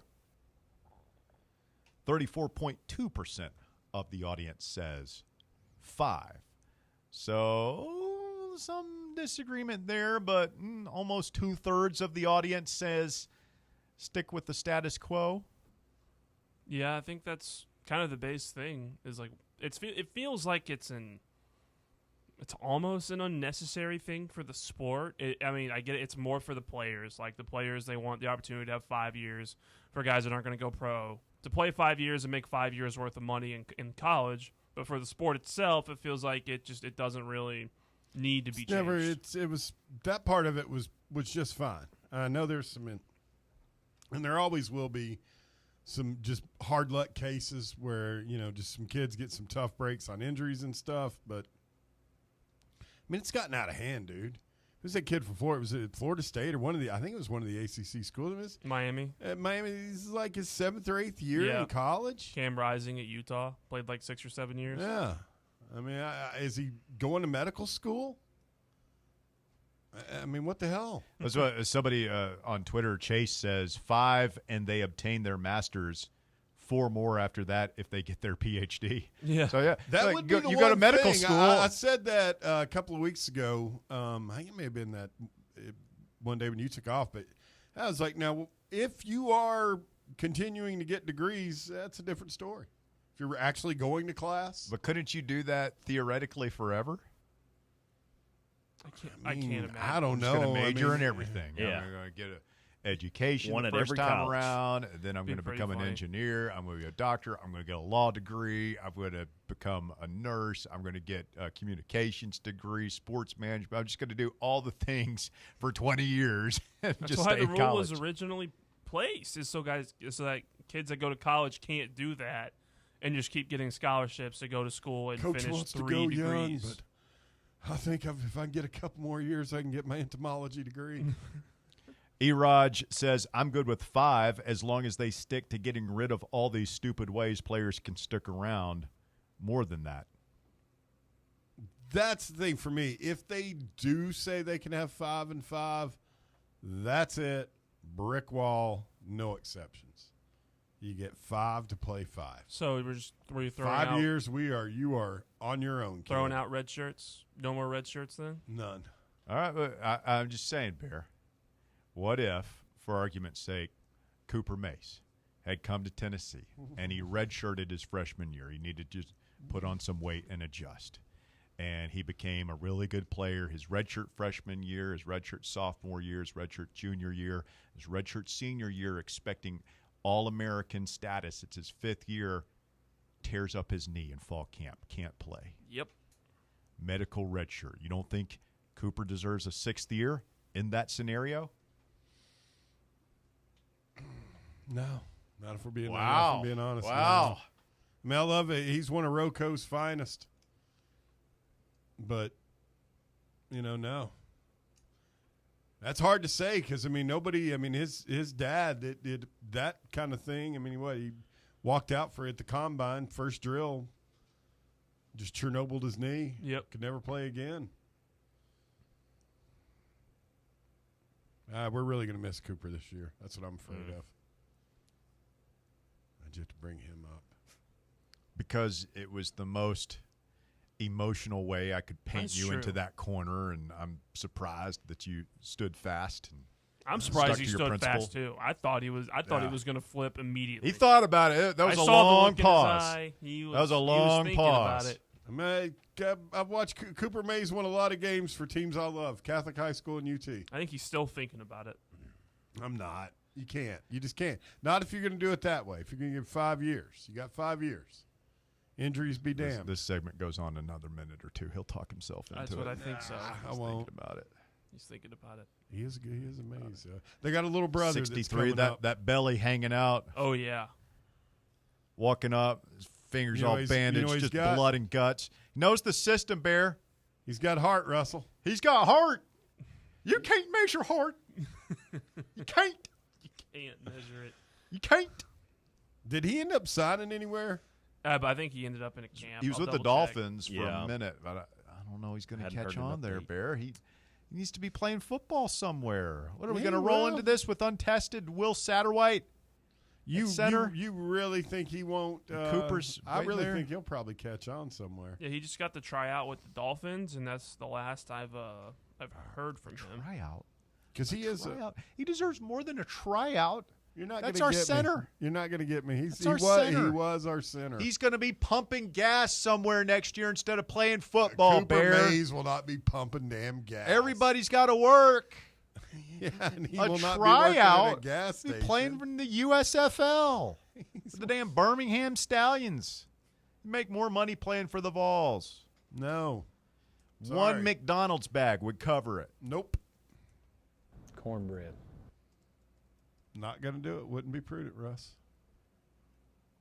Not going to do it. I mean, Cade has had trouble sticking with the Panthers. We just go ahead and line them both up next to each other. The Catholic connection. This was about a month ago, and I haven't seen anything saying if he made the roster or not. So he could be out of a job right now. He very well might be, but I'll take it. If I were Joblessness him, is a real problem. It is. Take your chances. Unemployment. With his skill set. It's not like he's like You a seen guard or a that- how tackle. much housing market is right now? I mean, guy's got to. It's tough. He's got to eat. It's tough out there. Start a family. It's tough. We're overdue here, man. Y'all aren't going to get me. It's time to go to break. Give up. See him tearing Give up. tickets at a movie theater like Mr. Fuji back in the day. That'll do it for us for the first segment, hour number 2. I mean, he could be like that guy that on TikTok that like spins the popcorn bucket, butters it up, Oh, spins man. it again. Riding the back of a dump truck somewhere, Oh, picking up man. garbage. Stay with us. The drive continues. It's Fan Run Radio. Back with more after this. The Drive. 105.7 FM, 1340 AM. Online at fanrunradio.com and streaming on the free Fan Run Radio app. This is Fan Run Radio. Knoxville. Ready to launch your career?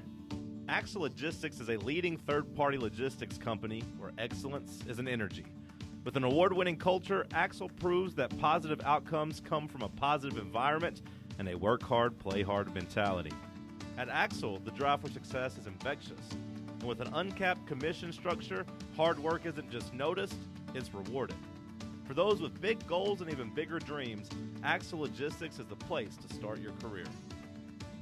Here's more with Dr. Stephen Malone from Knoxville Smiles. So in the past, we've talked about salivary testing and how that can benefit your overall health. And today we're talking about nitric oxide levels. And people don't talk about that in dentistry very much. It's a new thing. So what we're learning is that mouth breathing is detrimental to your health, and we should think about nasal breathing as a priority. And sometimes we have structures in the mouth that keep people from being able to breathe through their nose, and there's things we could do with orthodontics, possibly surgery. There may be some bone in the mouth that is overgrown in the floor of the mouth that can affect where your tongue position and makes it hard to breathe through your nose. And people think that's all about sleep apnea, but it could be about just the way your circulation works. As we get older, the nitric oxide levels decrease anyway, so we don't want to make that worse by not having the proper structures. Today in dentistry, we're looking for that, and we're trying to do things to help people. So sometimes straightening your teeth and giving your tongue space is a health issue, not a cosmetic issue. So if there's something that we could do to try to help you figure that out, that's what we're trying to do every day. Schedule your appointment online today at KnoxvilleSmiles.com. Smile brighter with Knoxville Smiles. Are you looking for a treat that will knock it out of the park at the next watch party? Just like your favorite baseball team, Crumble brings the best lineup week to week with an expanded roster that includes key lime pie, strawberry cake, or my personal favorite, Monster featuring M&M candies. Let Crumble treat you to the best cookies in the game. Download the Crumble app and start earning rewards. You can even vote monthly on what flavors you would like to see at any store of your choice. Warmer weather is here, so get to the ballpark, but don't miss the cookies. A brand built in Tennessee and born from the love of the game. Inward Half revolutionizes golfing comfort. Crafted by a former pro and dedicated enthusiast just like you, our luxury performance wear guarantees you stay cool and comfortable through every swing and every day. We're not just a brand. We've set out to create a lifestyle for those who understand that impeccable style and premium performance are a hole-in-one. Enjoy the walk-in with Inward Half. Good afternoon. Sure hope you're having a great day. Beautiful sunshine being taken over by some afternoon clouds and some afternoon showers and thunderstorms. No severe weather threat, but some of those storms could become a little bit stronger with some strong gusty winds and some heavier rain, not to mention a little bit of hail as well. We're going to continue that trend as we get into our Friday, Saturday, Sunday, and Monday. Heavy rain on the way, 1 to 2 inches possible over the next 7 days. That's your latest forecast. For regular updates, check in with the East Tennessee Weather app or online at easttnweather.com. From the East Tennessee Weather Center, I'm meteorologist Mike Witcher for Fox Sports Knoxville, Fan Run Radio.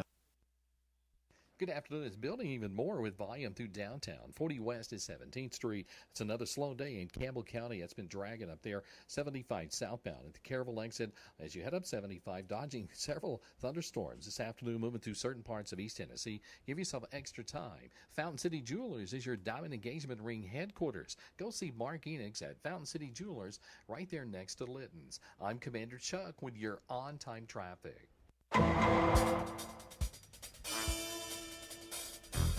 Big trouble for Houston Texans safety Jimmy Ward. Oh, no. He's arrested in Texas early this morning on a felony assault charge. According to online records, 33-year-old was arrested at 5:30 a.m. local time, booked into the Montgomery County Jail, charged with assault on a family member by impeding breathing or circulation, which is a third-degree felony. Sounds like choking somebody, doesn't it? Yeah. Who'd he choke? Somebody in his family. I'm guessing his family? Significant other. Yeah, well, that was the assault on a family member by impeding breathing or circulation. Down in Texas, that's basically what they say for domestic instead of domestic violence. Texans said in a statement they're aware of the reports surrounding Ward's arrest and are gathering more information. No further comment at this time. So we'll keep an eye on Jimmy Ward. Meanwhile, beware bad drivers. Some states are passing laws that punish reckless driving with devices that control vehicles' top speeds. Washington State recently became the second state in the U.S., joining Virginia to enact a law placing speed-limiting technology in the cars of drivers with reckless driving records. Washington, D.C. also has a similar law. Washington Governor Bob Ferguson signed a law in May requiring drivers whose licenses are suspended for reckless driving to have Intelligent Speed Assistance, ISA, installed on their cars if they want to drive again immediately. The anti-speeding technology would monitor the driver's speed and prevent their vehicle from going over the speed limits locally. Law comes as Washington State's Traffic Safety Commission reported that fatal crashes involving speeding drivers increased nearly 40% between 2019 and 2023. That's wild. I feel like you could do with one of those just period. Why? Because you drive like you're Lewis Hamilton or Max Verstappen. Does he drive fast or do you drive slow? He drives incredibly fast. I've not had an accident or any sort of ticket or anything like that in well over 10 years. Knock on wood. I've saved the telemetry data from your trip to Atlanta last year when Tucker added me to Life 360. The telemetry data? Yeah. You saved it? Yeah. That's some next level pocket watching. At one point, the car turned into like I swear to God, it was a rocket emoji, rocket car emoji. Doesn't it do that when it's exceeding? It's only like 5 miles over? Like, what do you think is a reasonable speed to drive on I-75 south to Atlanta? Like, what would you average? 75 to 80. 75. On a clear day. Yeah, I sit around 80. Yeah, that's what I sit around. Yeah, 75 to 80. Unless there's traffic. I got places to be. I feel like you topped out at 95, sir. Maybe when he was passing someone. Maybe. You I gotta I drive fast. Like, to me, if you get in a wreck there's no difference between going 95 and going 75. Like, you crash at that speed, it's going to be dangerous. It's dangerous regardless. But I think there's a little bit. One of is definitely more dangerous than the other. 95 is definitely I bet your chances go way up from 75. It's 20 miles an hour. It's a lot. Yes, it is. And finally, a Knoxville police officer is facing a theft charge after being caught on surveillance video shoplifting while on duty at a convenience store on Saturday evening. Monday morning, the Knoxville police received a report that a uniformed KPD officer had shoplifted from a convenience store on Kingston Pike. After investigating and reviewing the security footage, police learned that Officer Tyler Wheeler went into the store while on duty, went behind the counter, and took multiple pouches of, I'm going to try and pronounce, kratom? Kratom? It's like synthetic. How's I've it read spelled? about it. It's bad It's not stuff. good for you. How is it spelled? Kratom. It hits the same receptors in your brain that opiates do. Gives you that kick. So he stole the kratom. In uniform? Yeah. On duty? Yeah. On camera? Yeah. Just helped himself. I mean, he needs to be relieved of duty and probably taken straight to rehab. I mean, I feel like that's disqualifying to be a police officer. Shoplifting and So what does kratom do? You smoke it? I don't know how you dose how you take it as a dose, but I read an article about it recently. I think it's like some kind of synthetic. It's quasi illegal or quasi legal, and like I said, it Looks like it are pills. It hits the same like it hits those opioid receptors in your brain. If I'm not mistaken, I may be completely wrong. It's so weird, like that all this stuff is legal now. Because back in my day, when I was in high school, there were all the legalize it crew was always preaching to you about how unjust the drug laws were and everything, and like it's from nature, fantasizing about one day everything would be illegal. And here we are. It's all legal. I've got some information for you guys. Okay. Known gas station drug expert Sam Beard from Under Review said in small doses, kratom is like a more all-natural Adderall. Sure, Sam. Yeah. High doses, you basically get high like meth. LOL. That's what this is said. It's okay. There's kratom. another one that does the opioid. Yeah. I mean, they've got stuff for every. So if I took a small dose, you would receive energy, alertness, and you'd be more talkative. Stimulant-like effects. But if maybe I'm not we need mistaken, to try some kratom. I feel like that might be We good do for the some show. kratom for the show. The U.S. DA does not. Nobody has any kind of like oversight on some of this stuff. No. They've got like warnings. Like I guarantee, if you look at that package, it'll probably say somewhere not for human consumption. I'm sure it does. It's highly addictive. Yeah. Highly addictive. It's remember kratom this, is. I'd never heard of this stuff yeah, before today. that's where I read the article. They've got it's a problem. Okay, maybe we should stay away though. I don't need any addictions in my life. When you want to start doing that, maybe we can I'll start snorting that spice stuff and then spice stuff. You may be too young for it. It used to be this synthetic stuff called spice, and then some dude down in Florida chewed some other guy's face off on that stuff. Jesus. Bath salt, spice. Yeah, I just remember when the best thing you could buy at a convenience store was that little 5-hour energy. Do they still sell those? Oh, yeah. yeah. Those are there. The little those shots? are still popular. A shot of 5-hour It's energy. a shot of energy. I've never drank one of those. I've had one time. I don't Put think some hair on your chest? It got me halfway across the country. Really? Halfway across the country? Yeah. Just one of those? Yeah, one of the times I was driving my truck from here to Arizona. Oh, yeah. It's a 2-day trip. You gotta. Could you imagine the new guy all hopped up on truck stop speed in a high-speed run from Knoxville to Arizona? Cannonball run. I'm highly caffeinated at all times. It's not that. It wasn't that bad. It just got me from point A to point B. I've always been scared of them. 5-hour energies? Yeah, I'm not. Do you think I really need uppers? It's like it's like, I don't know what the exact caffeine amount is. It's like 2 or 3 espresso shots, probably. Is that it on the docket, sir? It is. That takes some balls, though, boys. Being on duty, in uniform, in a convenience store with multiple cameras, walk behind the counter and just steal it. Anybody think it's like 1970s, like the Bronx, New York, when the NYPD was running wild? This guy? Yeah, he's a throwback. That's what I'm saying.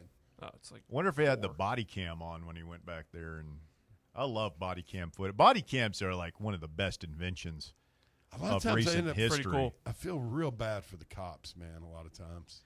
Some Yeah. of the crap they got to deal with. Yeah. Then other times it catches them. I mean, it's a give and take. I mean, there is something to be said for the days when cops could just crack the skulls of people who deserved a little skull cracking.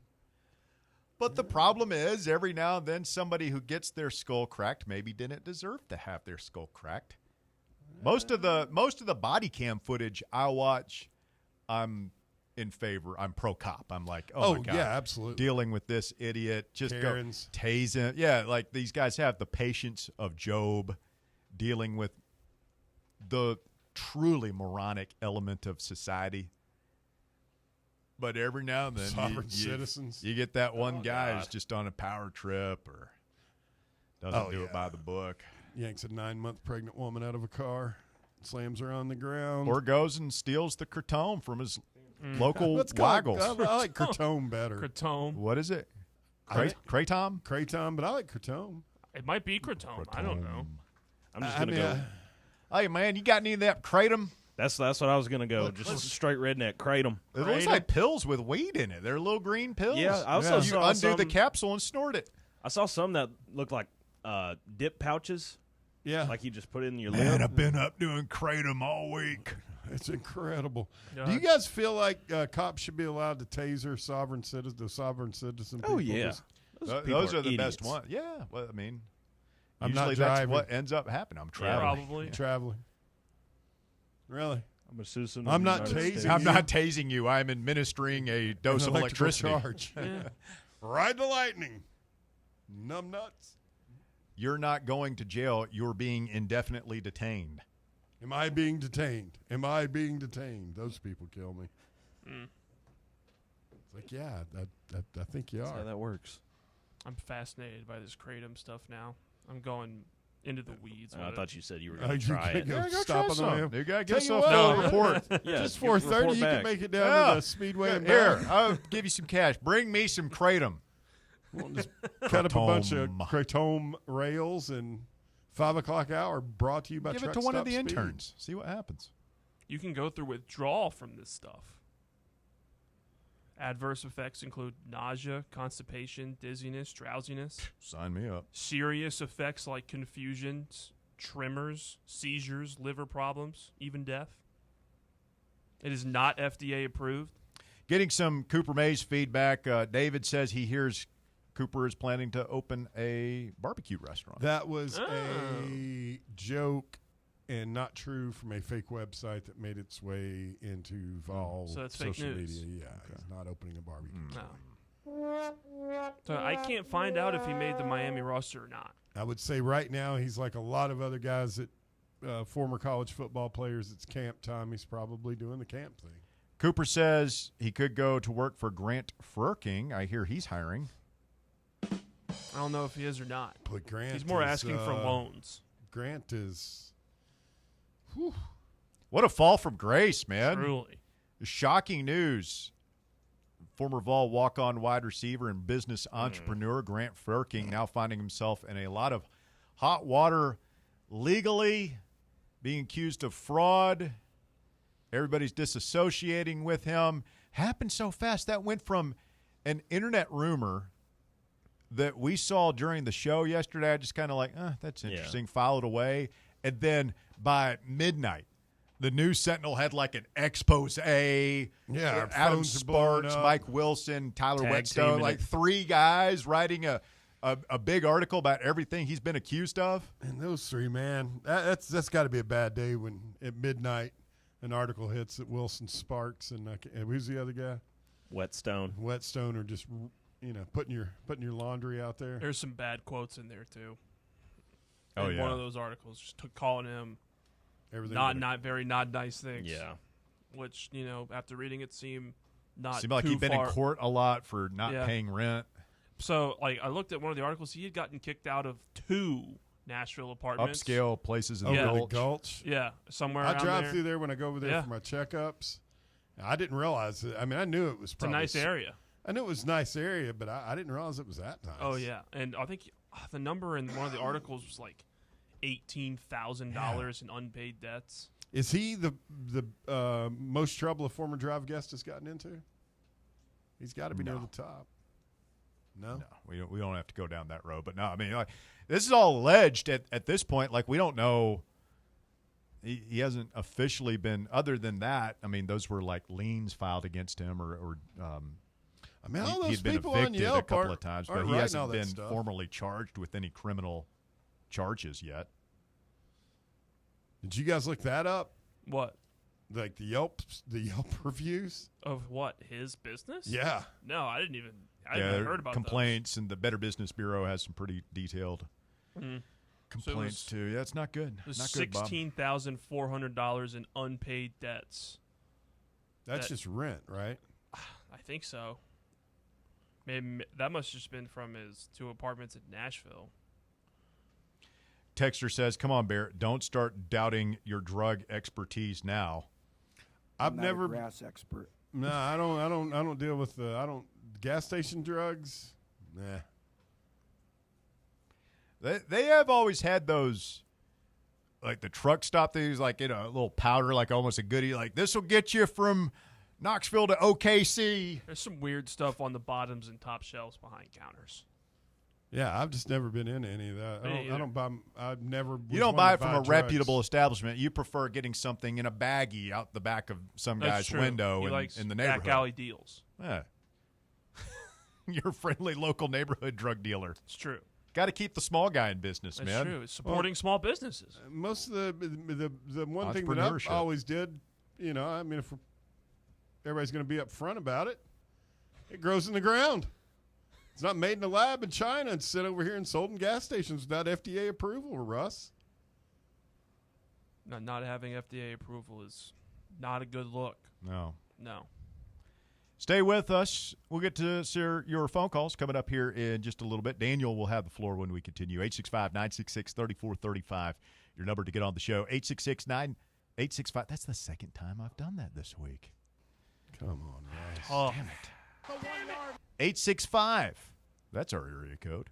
966-3435. Your number to call or text the program this afternoon. Back with more after this. The Drive. Can't get enough Fan Run Radio? Download the free Fan Run app and take the best Tennessee sports conversations with you wherever you go. Yee-haw! I've been hooting and hollering ever since I started betting with the VIP Play app. VIP Play has more than 200 leagues, every bet type you can imagine, live betting and live hosts, all with 24/7 support from real live people when you need them. Start betting better with the VIP Play app today. Don't be a better, be a better with VIP Play today. Download VIP Play today or head to VIPPlayApp.com. Make sure you use the promo code FANRUN to take advantage of their welcome bonus and so they know that we sent you. Gambling problem? Call 1-800-88-99789. Must be 21 or older and located in Tennessee to bet. Are you tired of trying to squeeze your dental appointments in on your lunch break or before you go to work? Here at Knoxville Smiles, we're all about making going to the dentist easier. That's why we're now open until 7 p.m. on Tuesdays and Thursdays. To take advantage of our new evening hours, make your appointment now at knoxvillesmiles.com or just call us at 865-539-1776. Smile brighter with Knoxville Smiles.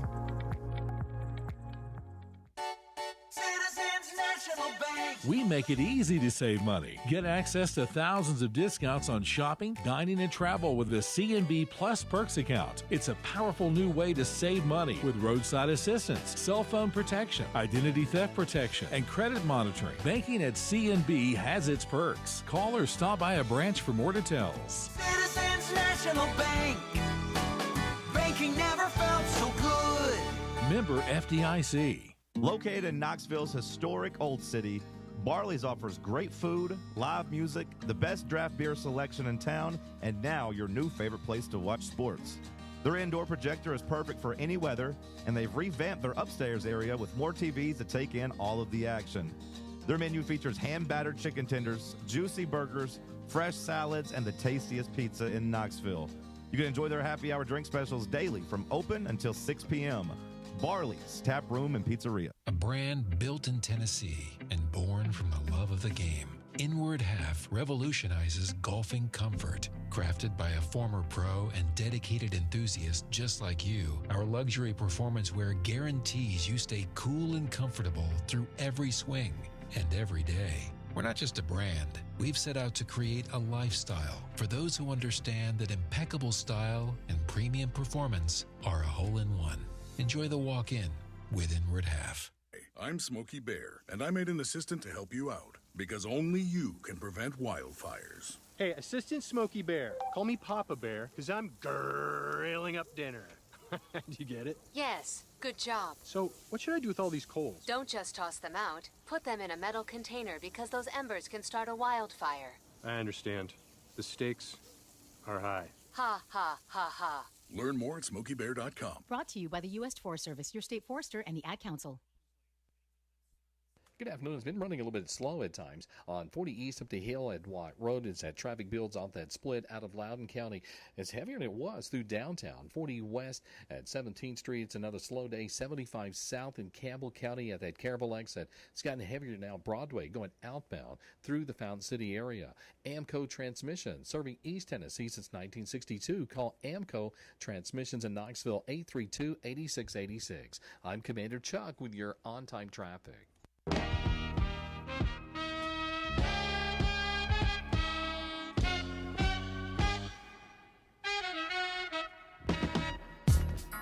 Fan Run Radio. The drive continues. 105.7 FM, 1340 AM. We're online this afternoon, as always, at fanrunradio.com and on your free Fan Run Radio app. It is The Drive. Been doing it since 2010, 15 years running, every afternoon from 3 to 6. Appreciate you tuning us in, making us a part of your afternoon, and always appreciate speaking directly with the audience. We love taking phone calls. Let's get Daniel in here next. Good afternoon, Daniel. You're on The Drive.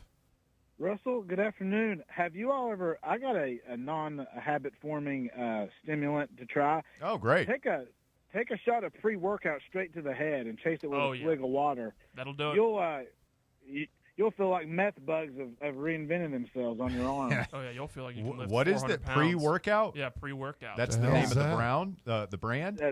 No, that's just what it's called. You could get a brand called Lit. It'll absolutely do it for you. Oh, yeah. Are you talking about like the stuff that you shake up in water and you drink before you work out? Creatine, something like that. Yeah, no, not like creatine. No. It's close. No. Creatine doesn't need have to take- caffeine in it. Yeah, it's the beta-alanine in pre-workout that makes your skin crawl. But you take it take a full scoop and chase it with a swig of water, because otherwise you dilute it. It will absolutely, it'll rock your world.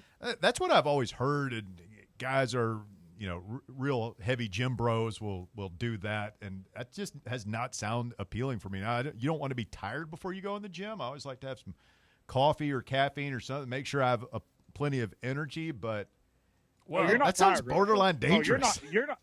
No, Russell, you're not tired at all. I took it one time before getting to the gym and got stuck in traffic and almost had to do a Chinese fire drill because I had so much bottled up energy from sitting in traffic because I drank it too early. Trust me, you are not tired after drinking that. You're that's not. specific. No, that stuff will make you go into a gym and you feel like a superhero.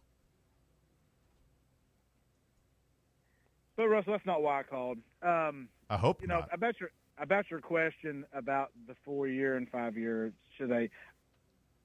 And I said this before the Zakai Ziegler lawsuit. I think they should have 4 years.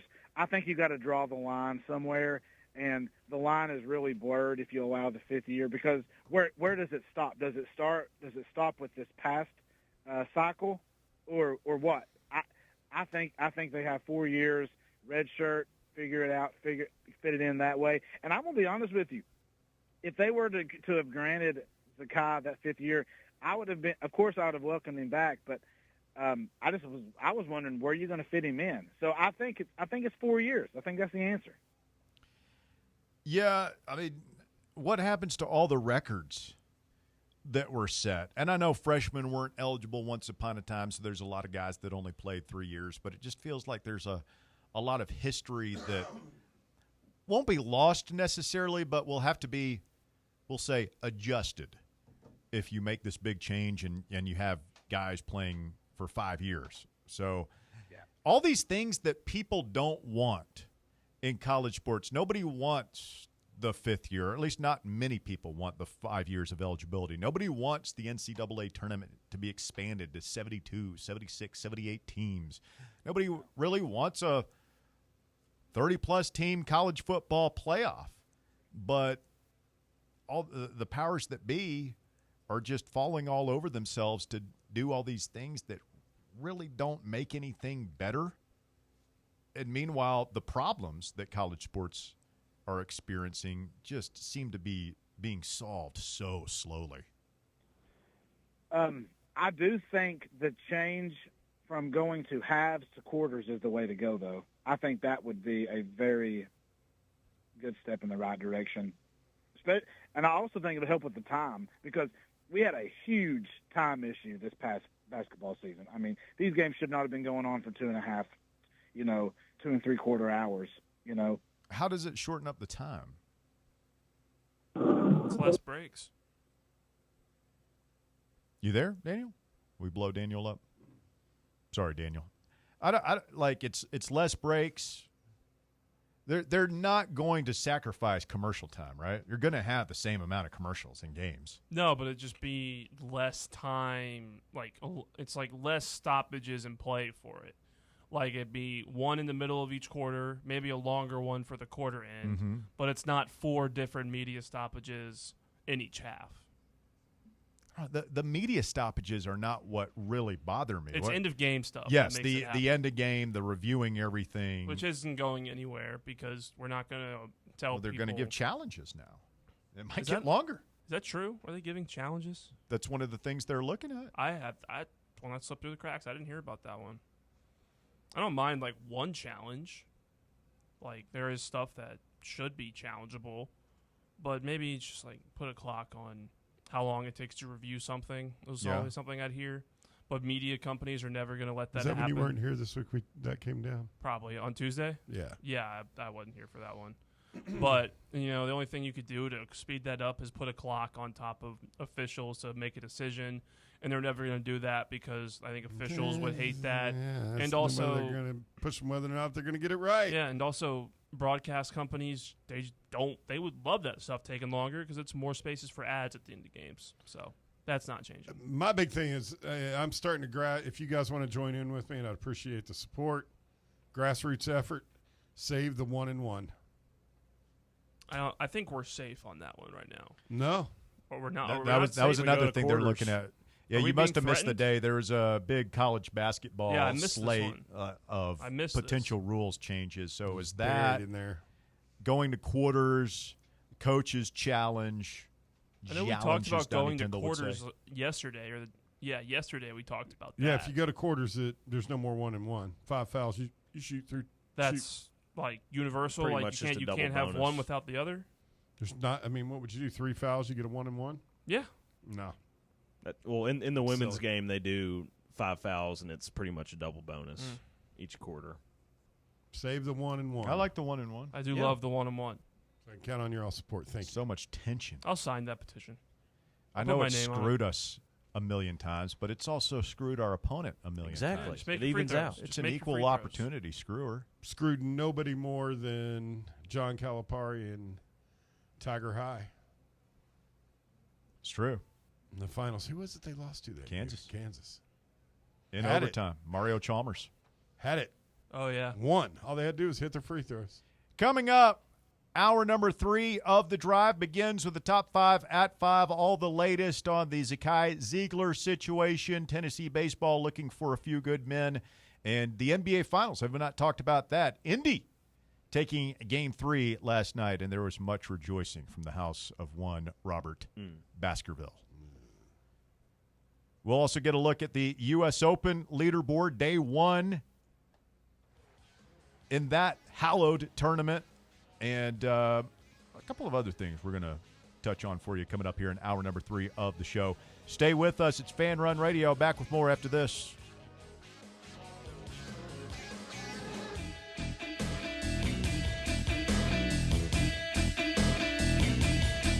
The Drive. If you haven't been to the brand new Covenant Health Park yet, what are you waiting for? There are so many incredible promotions still to come.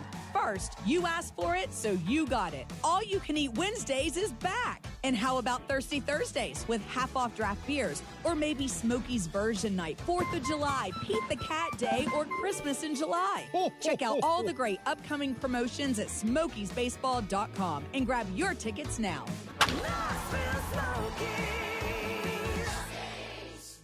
When it's past high noon, it's time for a vodka soda made with a vodka you've actually heard of. I'm talking White Claw vodka soda made with White Claw premium vodka. JB Smooth Only Drinks vodka soda made with the world's smoothest vodka. And you can too. Pick you up a bottle of the triple wave filtered vodka that's been distilled 5 times. White Claw premium vodka comes in 4 flavors: black cherry, mango, pineapple, and just vodka. You haven't had vodka like this. No one has. White Claw premium vodka. Please drink responsibly. We really need to get some branded stuff. Shirts, hats, promo items, something professional. I mean, we could just find a website and order a bunch of it ourselves. You could, but you're taking a big risk. You don't know the quality, the fit, the timeline. It's a roll of the dice. Yeah, I guess, but isn't that how everyone does it now? Not the ones who actually care about how their brand looks. Look, if we're putting our name on it, it needs to be done right. We need SM Athletics. SM Athletics? Yeah, they specialize in working with businesses like ours. Apparel, hats, promo gear, but real, customized stuff. They actually care if it turns out right. Probably a lot better than getting stuck with 100 t-shirts with crooked logos. Exactly. Plus, they'll walk you through everything. Sizing, colors, material, so it matches the image we're trying to build. Makes sense. What's the name again? SM Athletics. Trust me, if you want to look like a real company, not a flea market stand, this is the move. If you're serious about your brand, work with people who are serious about getting it right. SM Athletics. Merritt Garage Door and Services has been serving East Tennessee since 1963. At Merritt, quite simply, the customer comes first. Their door specialists will not try to needlessly upsell you because they are not commission-based like other places. This allows them to focus on your needs and not their pockets. They offer a range of beautiful garage doors in a variety of styles to suit the architecture of your home, and they will supply and install a wide range of garage door openers and accessories to take your door to the next level. To request a quote or schedule a service repair call, visit merrittgaragedoor.com. eBay Motors is here for the ride. Go ahead, feel your engine. Admire that perfectly installed exhaust. Your vehicle's moving along this freeway like it was made from fresh installs and a whole lot of love. With eBay Motors, you get over 122 million parts to keep it running. And with eBay Guaranteed Fit, they'll be the perfect fit every time. Plus, at these prices, well, we're burning rubber, not cash. Keep your ride or die alive at ebaymotors.com. Eligible items only. Exclusions apply. You're listening to FM 105.7 and AM 1340, WKGN Knoxville, and W289CU Knoxville. Fan Run Radio. We asked kids what it took to be a dad. This is what they had to say. A father is always present. I mean, what real father figure can you have if they're not there? In order to be a good dad, you need to love your son. You need to put gas in your car so you don't break down in the middle of nowhere. And you need to make them breakfast. Yep. I mean, just to maybe play like a board game with me, or to just stay home and play some video games with me. Just to do like that one little thing is what I really look forward to. I'm not asking him to be a perfect dad, but he should try. He's just a constant force in my life. There's no other type of love like a dad's love because it's not comparable to anything else. Take time to be a dad today. Call 877-4DAD-411 or visit fatherhood.gov. Brought to you by the U.S. Department of Health and Human Services and the Ad Council. Good afternoon. Still a lot of stop-and-go action on Kingston Pike there at North Shore. It's gotten heavier through downtown, 40 West at 17th Street. It's finally picking up over here, 40 East at the Holston River Bridge. All that traffic headed out through East Knox County, dodging some of these nasty thunderstorms. It's been a challenge this afternoon in the heart of rush hour. Give yourself extra time. Amco Transmission, serving East Tennessee since 1962. Give them a call at 832-8686. I'm Commander Chuck with your on-time traffic. It's time for The Drive's Top 5 at 5. Quitting time on your Thursday, 5 o'clock here on Fan Run Radio. I'm Russell Smith. Thanks for tuning in to The Drive as we get started, as we always do, in our third and final hour at the Top 5 at 5. Jace Brown with the latest and hopefully the greatest. Jason.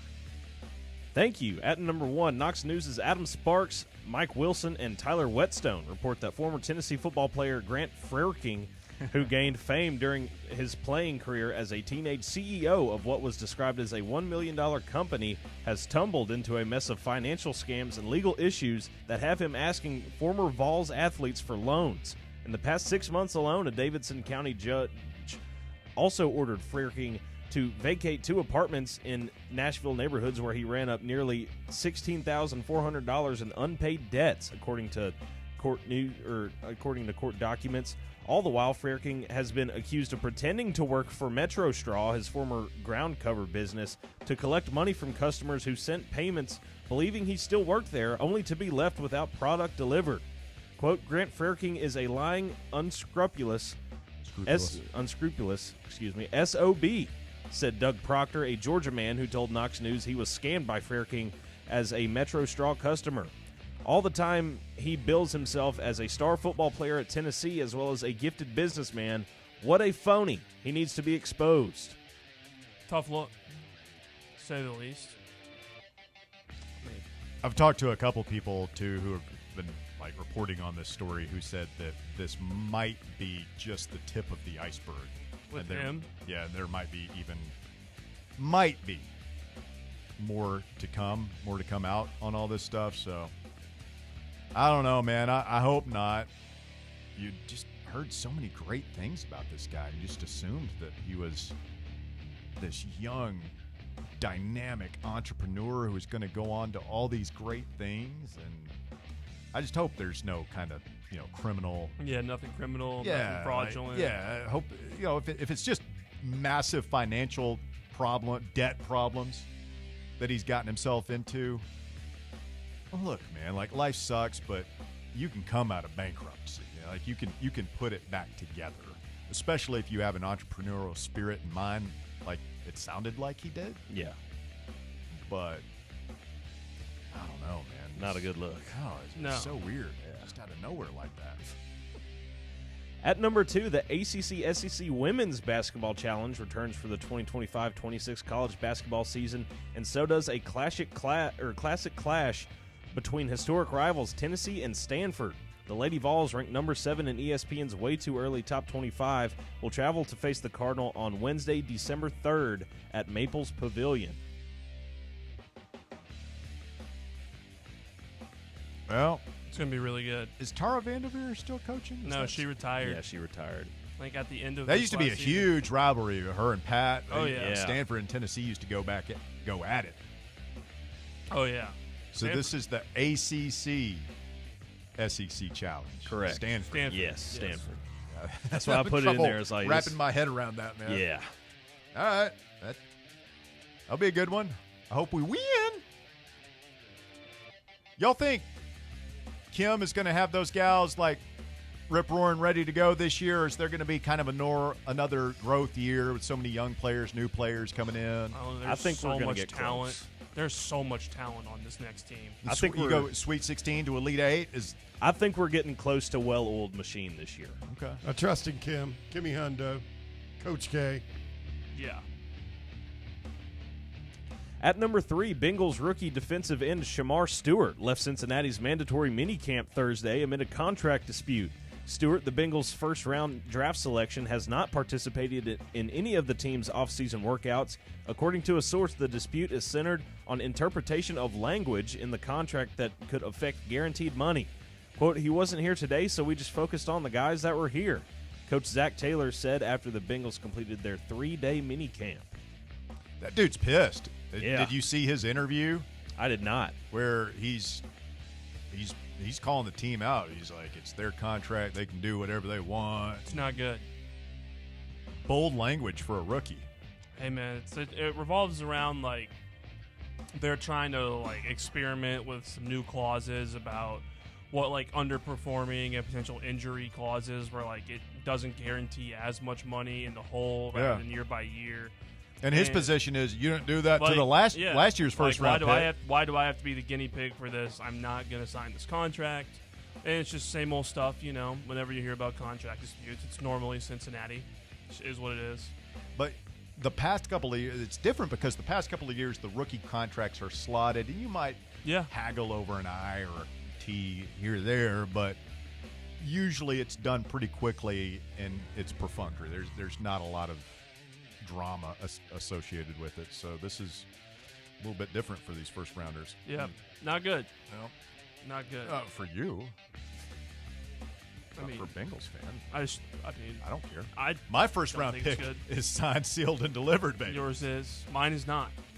No, it's fact. What the hell are they doing? Doing stupid contract stuff that the Bengals always do.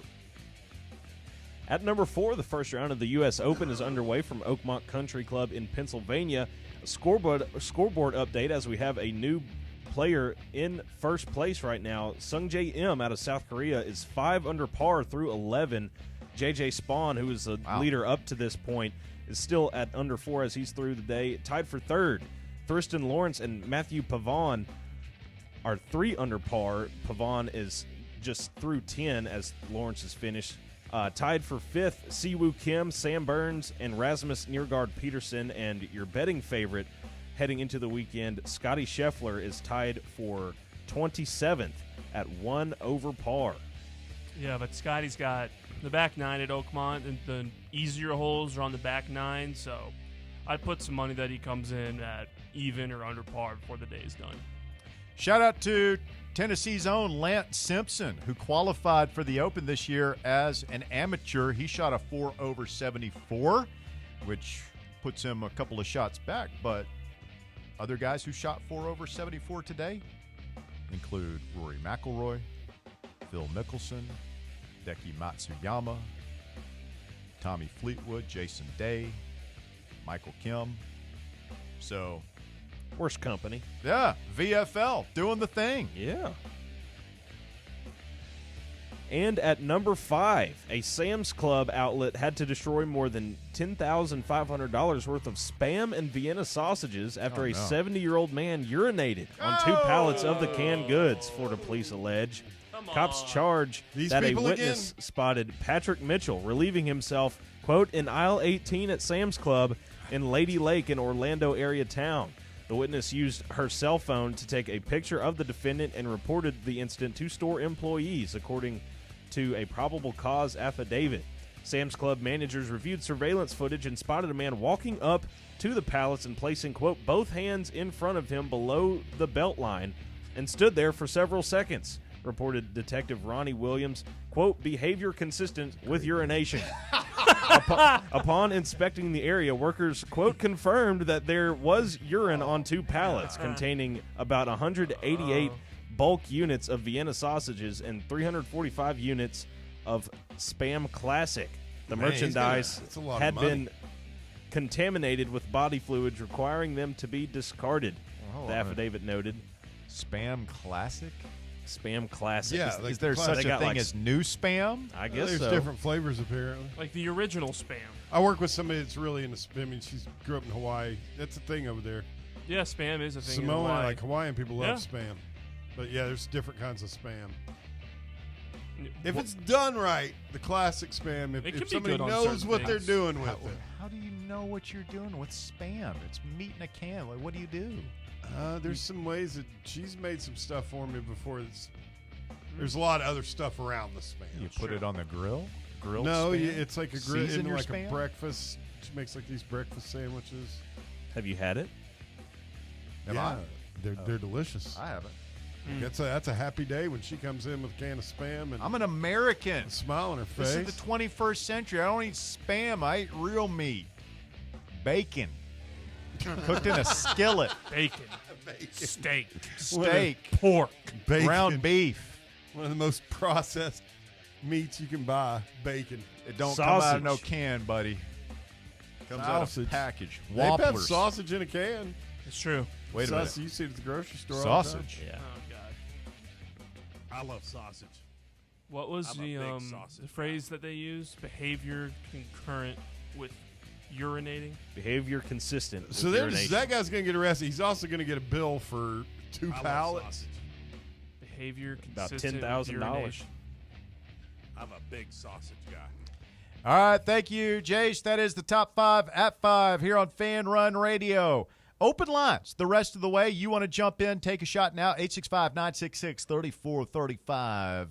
Your number to get on board. Talking college athletics this afternoon, talking Tennessee baseball, some great baseball roster, inside baseball talk with Ryan Schumpeter in hour number 1. If you want to go and listen to the podcast, that'll be up, hopefully. It's getting up right now. It will be. Good. An alternate way to put it up, but it's getting done. That's what I like to hear. It will be where you expect it to be. You will have the podcast.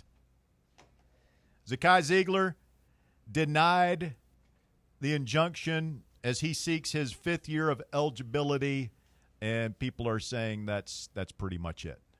Probably. For Zakai.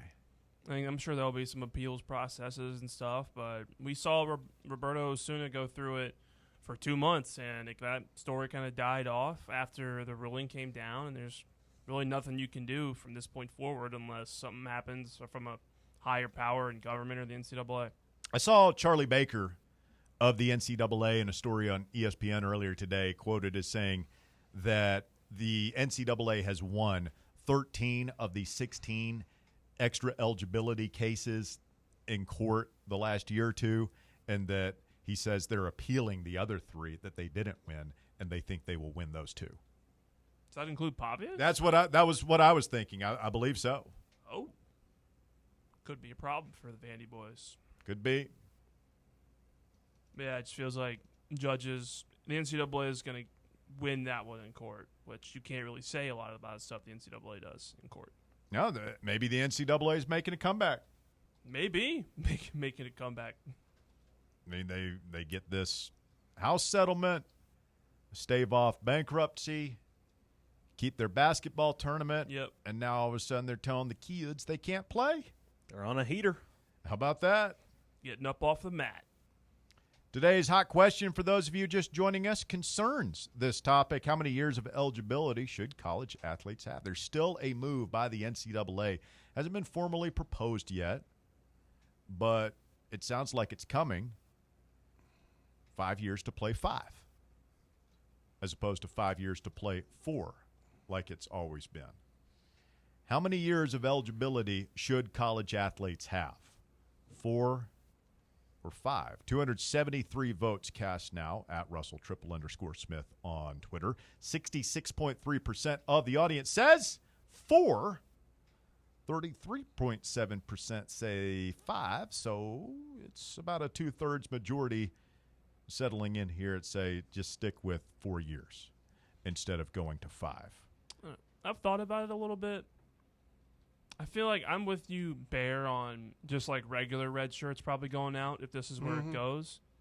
But I feel like there should be something in place for injury-related red shirts and that type of stuff. Nope. I just feel like that's how it's always been, though. It's a slippery slope, my friend. Like slippery well, slope. like I mean, you limit it. Like you give a guy like one injury red shirt. Where does it stop, new guy? With Where one. does with it one stop? injury. He's telling you, right? I am. With Nah. one injury. I don't think so. Not just like one red shirt. Like you can't just red shirt a freshman that's going to practice. Like it has to have like doctor signed, sealed, and delivered season-ending injury. You have to have a doctor's note. Pretty much. What do you guys think of this 34 scholarship baseball roster limit? How much of an increase is that? I'm sorry? How much of an increase is that? Well, you had 11.7. But these are like full scholarships. Yeah, 34 full scholarships, but no walk-ons. So in the 11.7 days, you would divvy that up amongst 24, 25, 30 players, however many you want to, but then you could have unlimited walk-ons. So like Tony's talked about having roster sizes, particularly in fall ball, of well over 50. And there's a tryout element to it of whether or not you're going to make the team. And they don't have to declare their full roster until right before the season. So there's always been kind of a process, a weeding out, if you will, kind of like NFL training camp. You start with 100 guys. And in college football too. Yeah, and you cut it down until you're at 53 for the regular season. And there are some college baseball coaches, and I believe Vitello is among them, who are not exactly thrilled or at the very least looking for a little bit more guidance from the NCAA, because it's like, is this a thing where you have to declare who your 34 scholarship players are before the school year starts? And those are the guys you can go through fall ball with and then into the next season? Because this gets back to the conversation we're having about 4 or 5 years, and injuries and redshirt years is like in that sport, when every single team has what, 2, 3, 4, 5 guys recovering from Tommy John surgery. Yeah. We had one of our best players this year, Anson Seibert. Like, we took him. He redshirted this year. Oh, yeah. And, like, how many of the – if you only have 34, like, say you have an ACL here. Say you have three pitchers who have to go on the shelf. Now you're down to, 29 guys. Mm-hmm. Yeah. All of a sudden on your roster, and then, it starts to get a little bit hairy. I thought it would be – great. I still think it will be better. I've never, these football coaches whined when it went to 85 scholarships. I remember back in the days when it was 100 scholarships. And they're like, oh my God, how are we going to be able to run a football program with 85 scholarship players? Turns out you were able to run it just fine. Yeah. And I think if you cut it down, now they're expanding it, but I think if you got it down to 53, I think you would be able to run it just fine. So a lot of less dead weight. Yeah, I think there's a lot of guys like Tony who are just entrenched in a way of doing things that it's always been, and they'll figure it out. Whatever problems we have with the 34 number are the same problems that LSU and Arizona and whoever else are going to have with the 34 number. But there will be an adjustment period. Yeah, I think in baseball it's a little easier to get by, because I get open tryouts, giving guys a chance to walk on when the roster sizes aren't that big and you didn't have the scholarships. Sport that I'd be looking at for it would be football, where a lot of these walk-on guys actually are on practice squads and actually contribute to preparation and stuff like that. Like one of the coaches who has been outspoken about it was Kenny Dillingham out of Arizona State. And it's we need walk-ons. Walk-ons are important for a lot of programs out there. I'm just sitting here thinking, it just jumped at me. What's Tony's beef with Jay Johnson? we never rounded back to that. I'm not 100% that he has one. It sounds like Shumpert think he does. If there is one, I would imagine it has something to do with recruiting. That's where all the beef starts from. Think so? Yeah, what else is there? Yeah. You beat me? Yeah. I don't know. Baseball, they say some ugly stuff to each other from those dugouts to the other dugouts. You got hurtful things, Russ. Yeah, you got 3.5 hours. Think Tony gets his feelings hurt? No, I think he says some god-awful stuff, though. Think Tony does? I think all those guys. He's a baseball coach, for God's sakes. Let's not be Pollyanna-ish about it. I'm not. I think he probably has. I didn't understand why everybody, including, multiple local sports media members, were losing their damn minds about that Wake Forest coach. And I'm just sitting there thinking, damn, I've got a pretty good idea that we all live in glass houses when it comes to stuff baseball. I don't think Tony uses that kind of language that guy used. No. You don't think so? I've just been around 2025. Vitello's a smart guy. He's not going to. He's probably smart enough not to say it on camera. When cameras about are around. coaches and stuff. You think he used that kind of language off the? It wouldn't surprise me. Would it surprise you any kind of vulgarity in for baseball? A young guy? He's not that young, man. He's my age. Newsflash, Russell. You're middle age. You're closer to 70 than you are 20. Well, bro. there's a division in there which apparently your generation didn't get the message. This or is the where memo. He claims to not be a member of the same generation I am. I'm just older than him. Same generation, That's bro. what it is, man. You're just older than me. Yeah, like most people. I'm 44. Most people my age understand that you can't use the word that coach used. Oh yeah, I mean, and haven't been able to for a long time. It's not like the last year or two. It's been well over 10 years. Has it been that long? See, this is what I'm talking about. Yes, I understand that. Walker understands that. You're unclear on the rules here. Been that long? That's because I've spent a lot of times around baseball. So baseball have I. teams, I've baseball been doing guys. this 20 years. You know, those guys, I mean, out of all the sports, it's pretty well known. Baseball guys talk probably worse than any other sport. Nah, I don't know. Yeah. Football's bad. Football's definitely Football's bad. I've heard I'm way. telling you, they're not the artists that there are in baseball. I don't know. I'm not saying it's very vulgarities. blunt in football, and I'll leave it at that.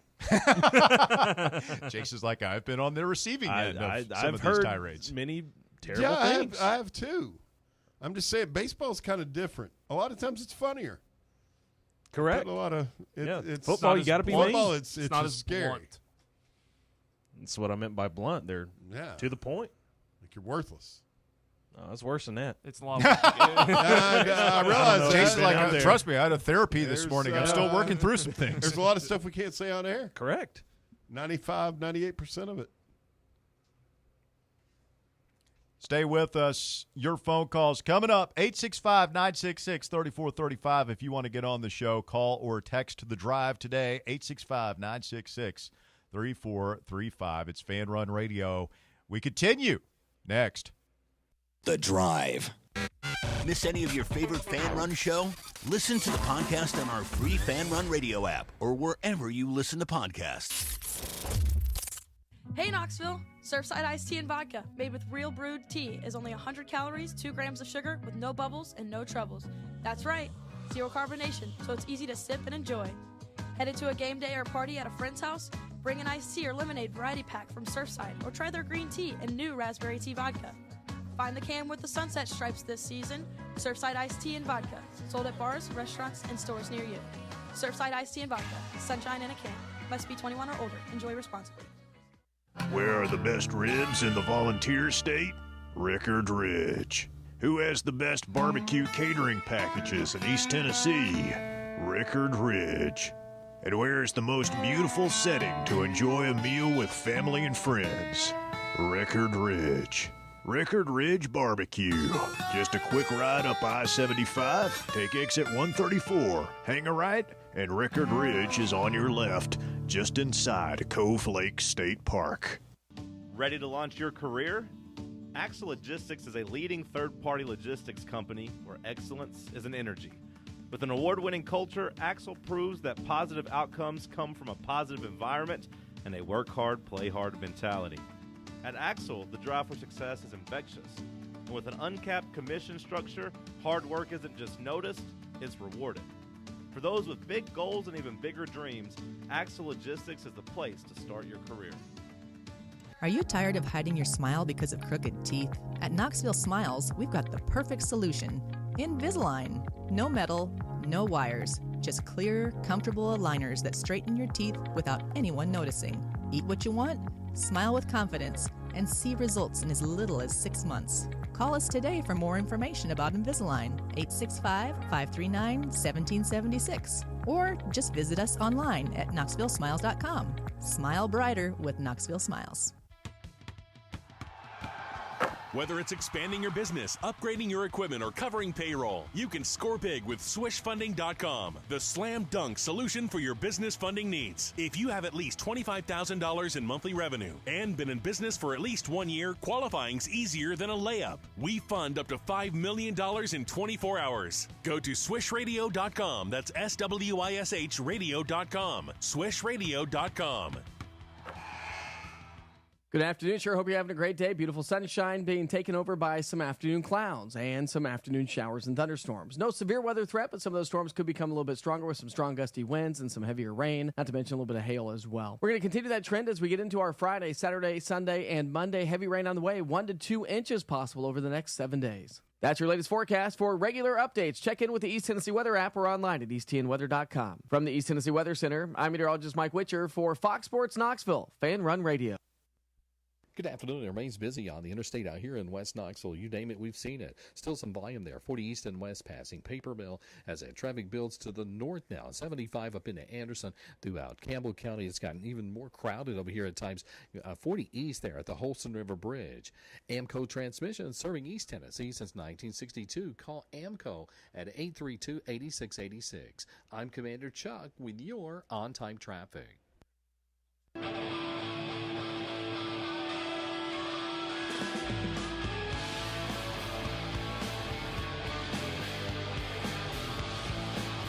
Fan Run Radio, the drive continues. We go to the Fan Run breaking news desk. Developing story we are tracking this afternoon. Walker Smith, important update for our friends in West Knoxville. Yes, so apparently I have received news, if you haven't heard already, that there is at least one black bear loose in the Rocky Hill area. Oh. Let's go over there and find it. Multiple potential black bears in Rocky Hill? According to sources close to me, my mother, there is potentially more than one. I do have Mama New Guy. I do have pictures and photo evidence of there being a black bear. A black bear in the Crystal Lake, that's no Duncan's cub. Glen area. Oh, wow. Man, just throw some food out there. That's all you got to do. But either that or make noise. You know that, like, I've Isn't seen that videos. exactly what you're not supposed to do? No, for black bears, you just like clap, get big, throw No, rocks at them. did you say throw food out there?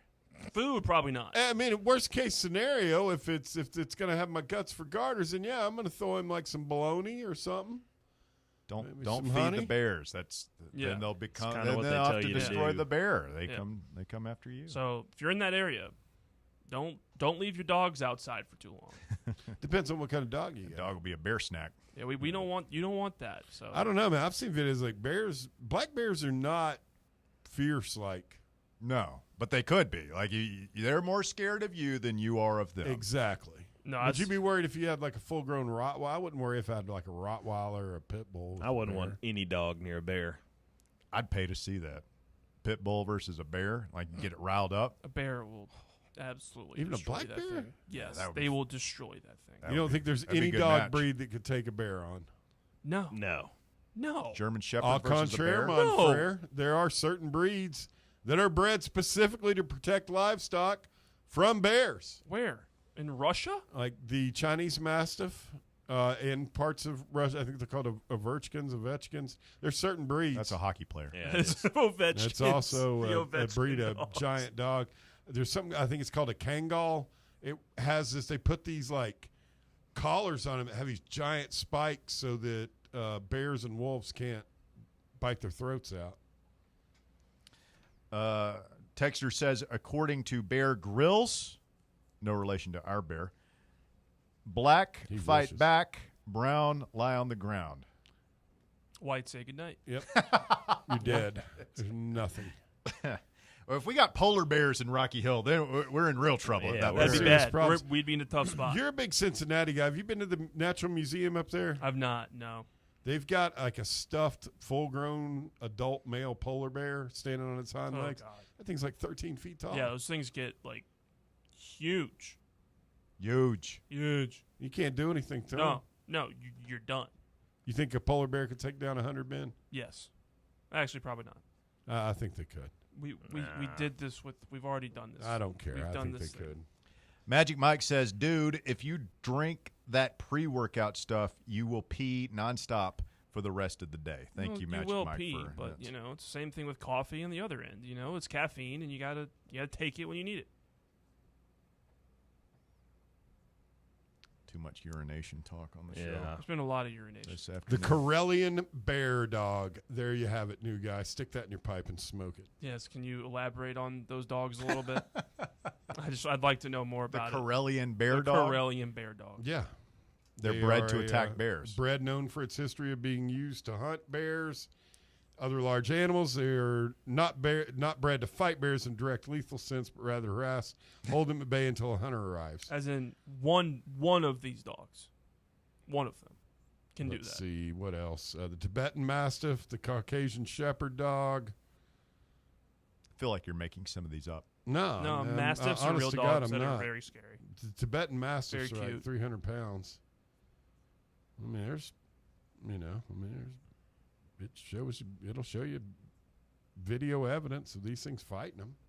I'd like to see that video. I'm telling you, and the only reason I know about them is because there's videos of crazy white American women that will have these damn things in the suburbs, dogs like that. Why do you have to bring race into it? It's true.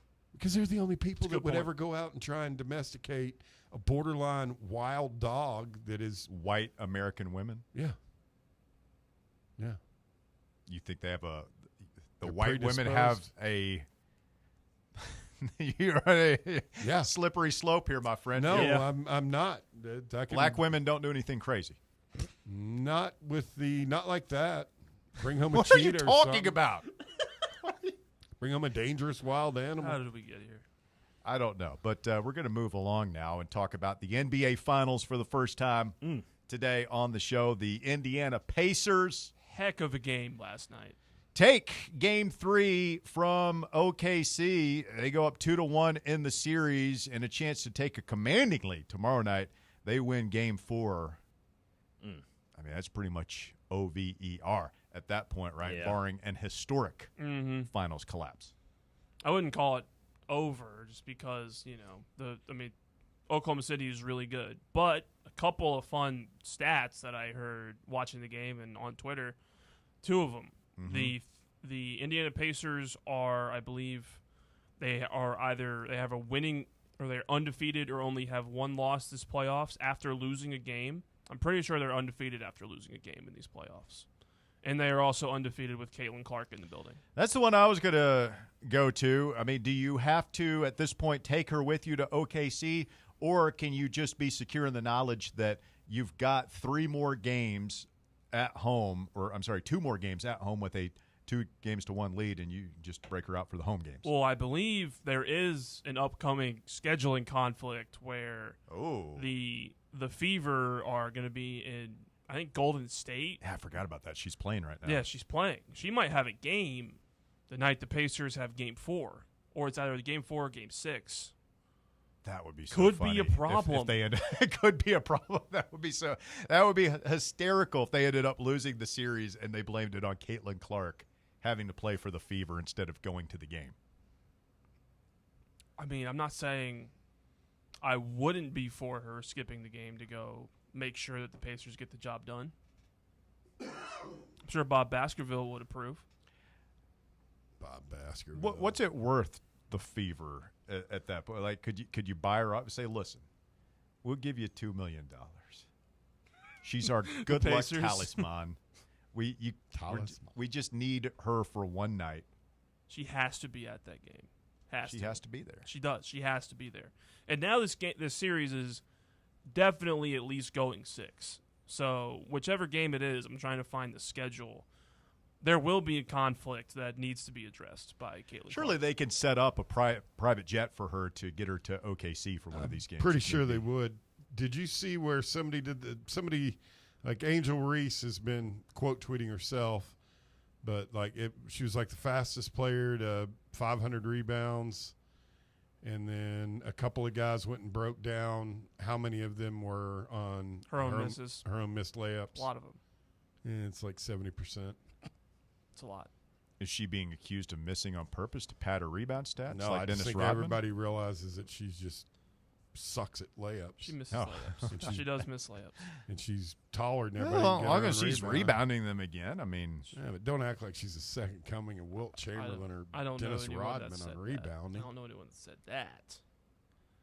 I did look. The Fever Valkyries game is on June 19th. So that would be for Game 6, which could either be a pivotal Game 6 or it could be the closeout game for the Game Pacers. 6 of the NBA Finals. It's going to be pivotal one way or the other. Is she still on IL right now? No, I believe she came back either at the beginning of this week or late last week.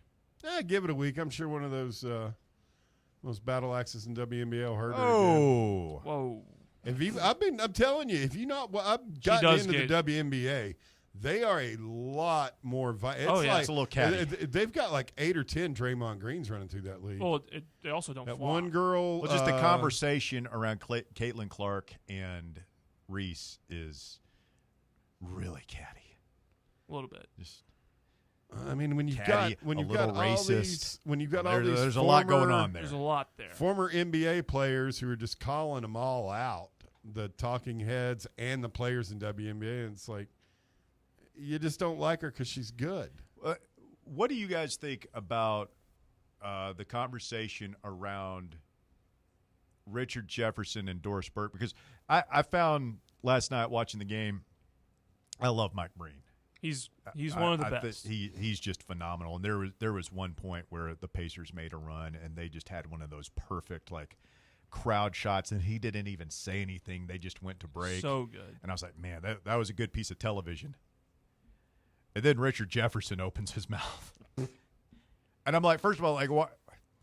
He was a good player, don't get me wrong. Yeah. And he's well-spoken and everything. But, man, the chemistry they had with Mark Jackson and Van Gundy. Yeah, that was the best. It was one of the best crews ESPN had doing basketball. I know those guys have gotten back into basketball, I believe, at some level. Mark Jackson was coaching with the Warriors for a minute. I don't know what Mark Jackson's doing. I know Van Gundy was an assistant with Ty Lue on the Clippers. Who is it that famously had a thing for Doris?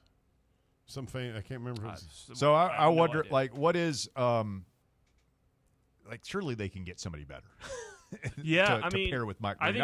I feel like they're wasting a GOAT in his prime. Yeah, with some good games. I think the problem is it's tough when you have Mark Jackson and Van Gundy who had been doing it for I think over a decade together, doing NBA Finals and stuff like that. Yeah. And there's chemistry there that you can't put together with Doris Burke and Richard Jefferson on there. And I think Doris Burke is obviously she's really she's good at what she does.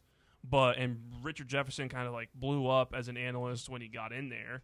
But Jefferson, he's just better on talk shows and TVs, in my opinion.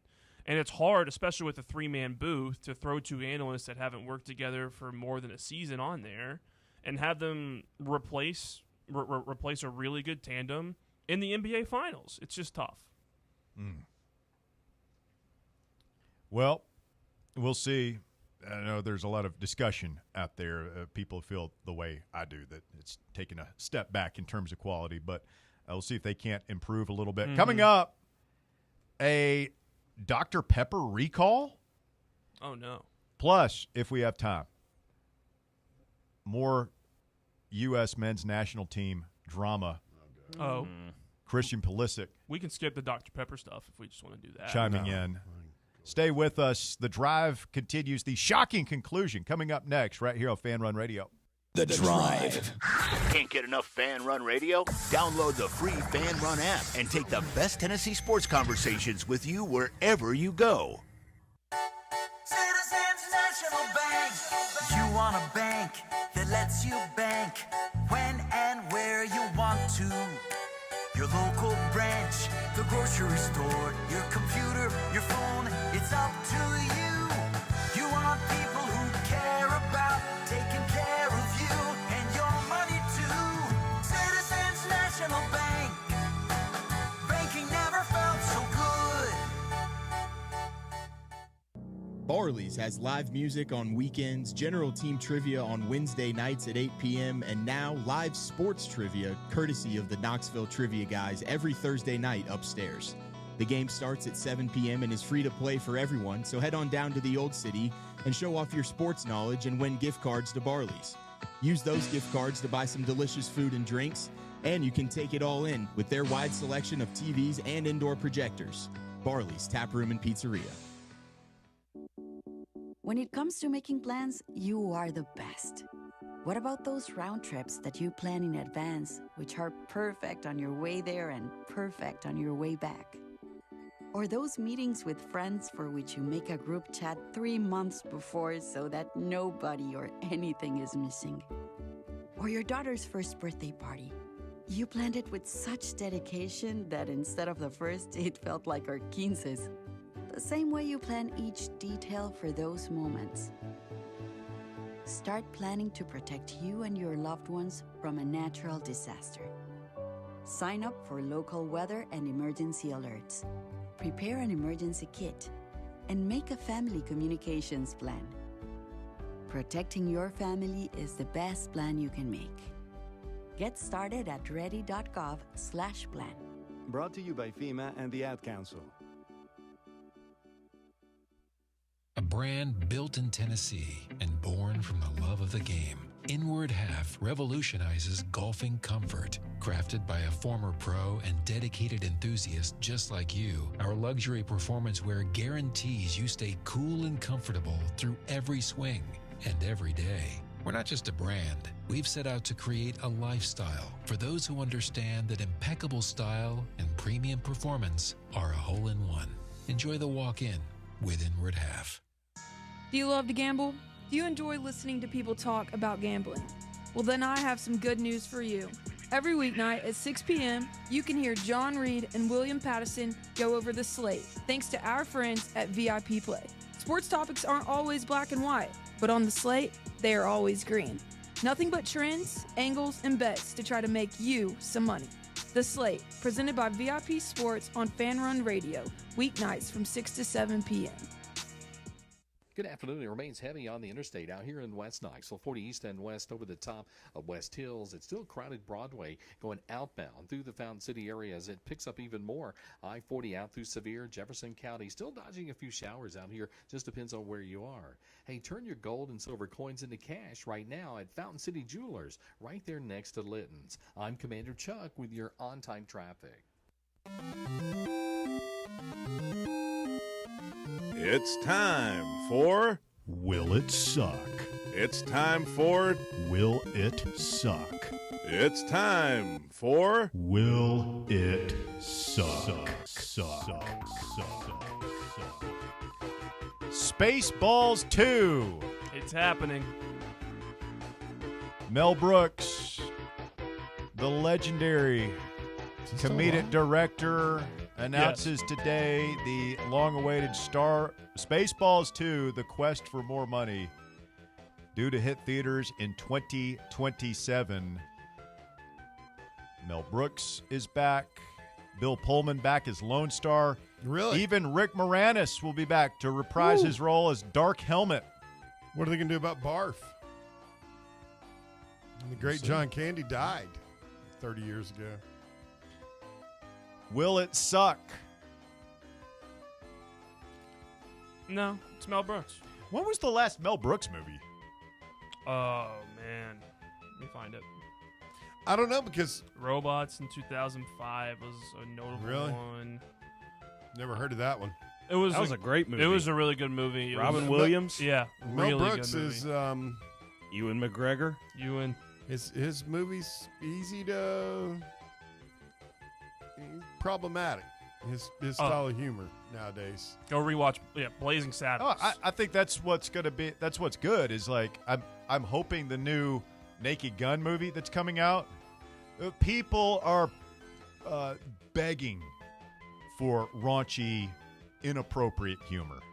They are tired of the watered down, tiptoeing around, hurting people's feelings all the time, and they want to see. It's why these Rogan, Gillis, all these comics that are blowing up, the people who don't care, Chappelle, that are just funny. Is it funny? Will it suck? I don't know. Is it funny? That's a yes or no thing. You either laugh or you don't, and people want to laugh. People want humor again. So I don't know. It's been a long time since he's released a really funny movie. He's 98 years old. I'm questioning how much he's really going to be involved in it. Is it just something that he licenses his name to? But yeah, man. It depends on who's writing the jokes. If it's like Mel Brooks movies, if it's like Blazing Saddle, if it's like Spaceballs, which is on the list of awesome things Bear hates, it's a terrible movie. It will be funny. But if it's not, if they let the modern woke folk studio exec types, decide what jokes can and can't be on there, then it'll suck. Yeah. I have a confession. I mean, I don't. I don't know. I mean, it's been slow. I mean, you keep in mind, back when he's writing Blazing Saddles, he wrote that thing with Richard Pryor. That is true. So I mean, who's writing the jokes? And like you said, is the studio going to allow them to put that kind of humor in there? Now, if I found out he was writing it with like Dave Chappelle, and Shane Gillis and Dave Chappelle were working on the Spaceball script, then yeah, I'd say it's probably going to be rib tickling. I've never seen Spaceballs. That's not terribly not surprising. I mean, missing it's an old movie. I mean, it came out way before you were born, but like it's. Like I've seen Blazing Saddles, and I like movies like that. It's just you would like Spaceballs. It's on the list of movies that I haven't watched and need to watch. It's the a very History long of the World list.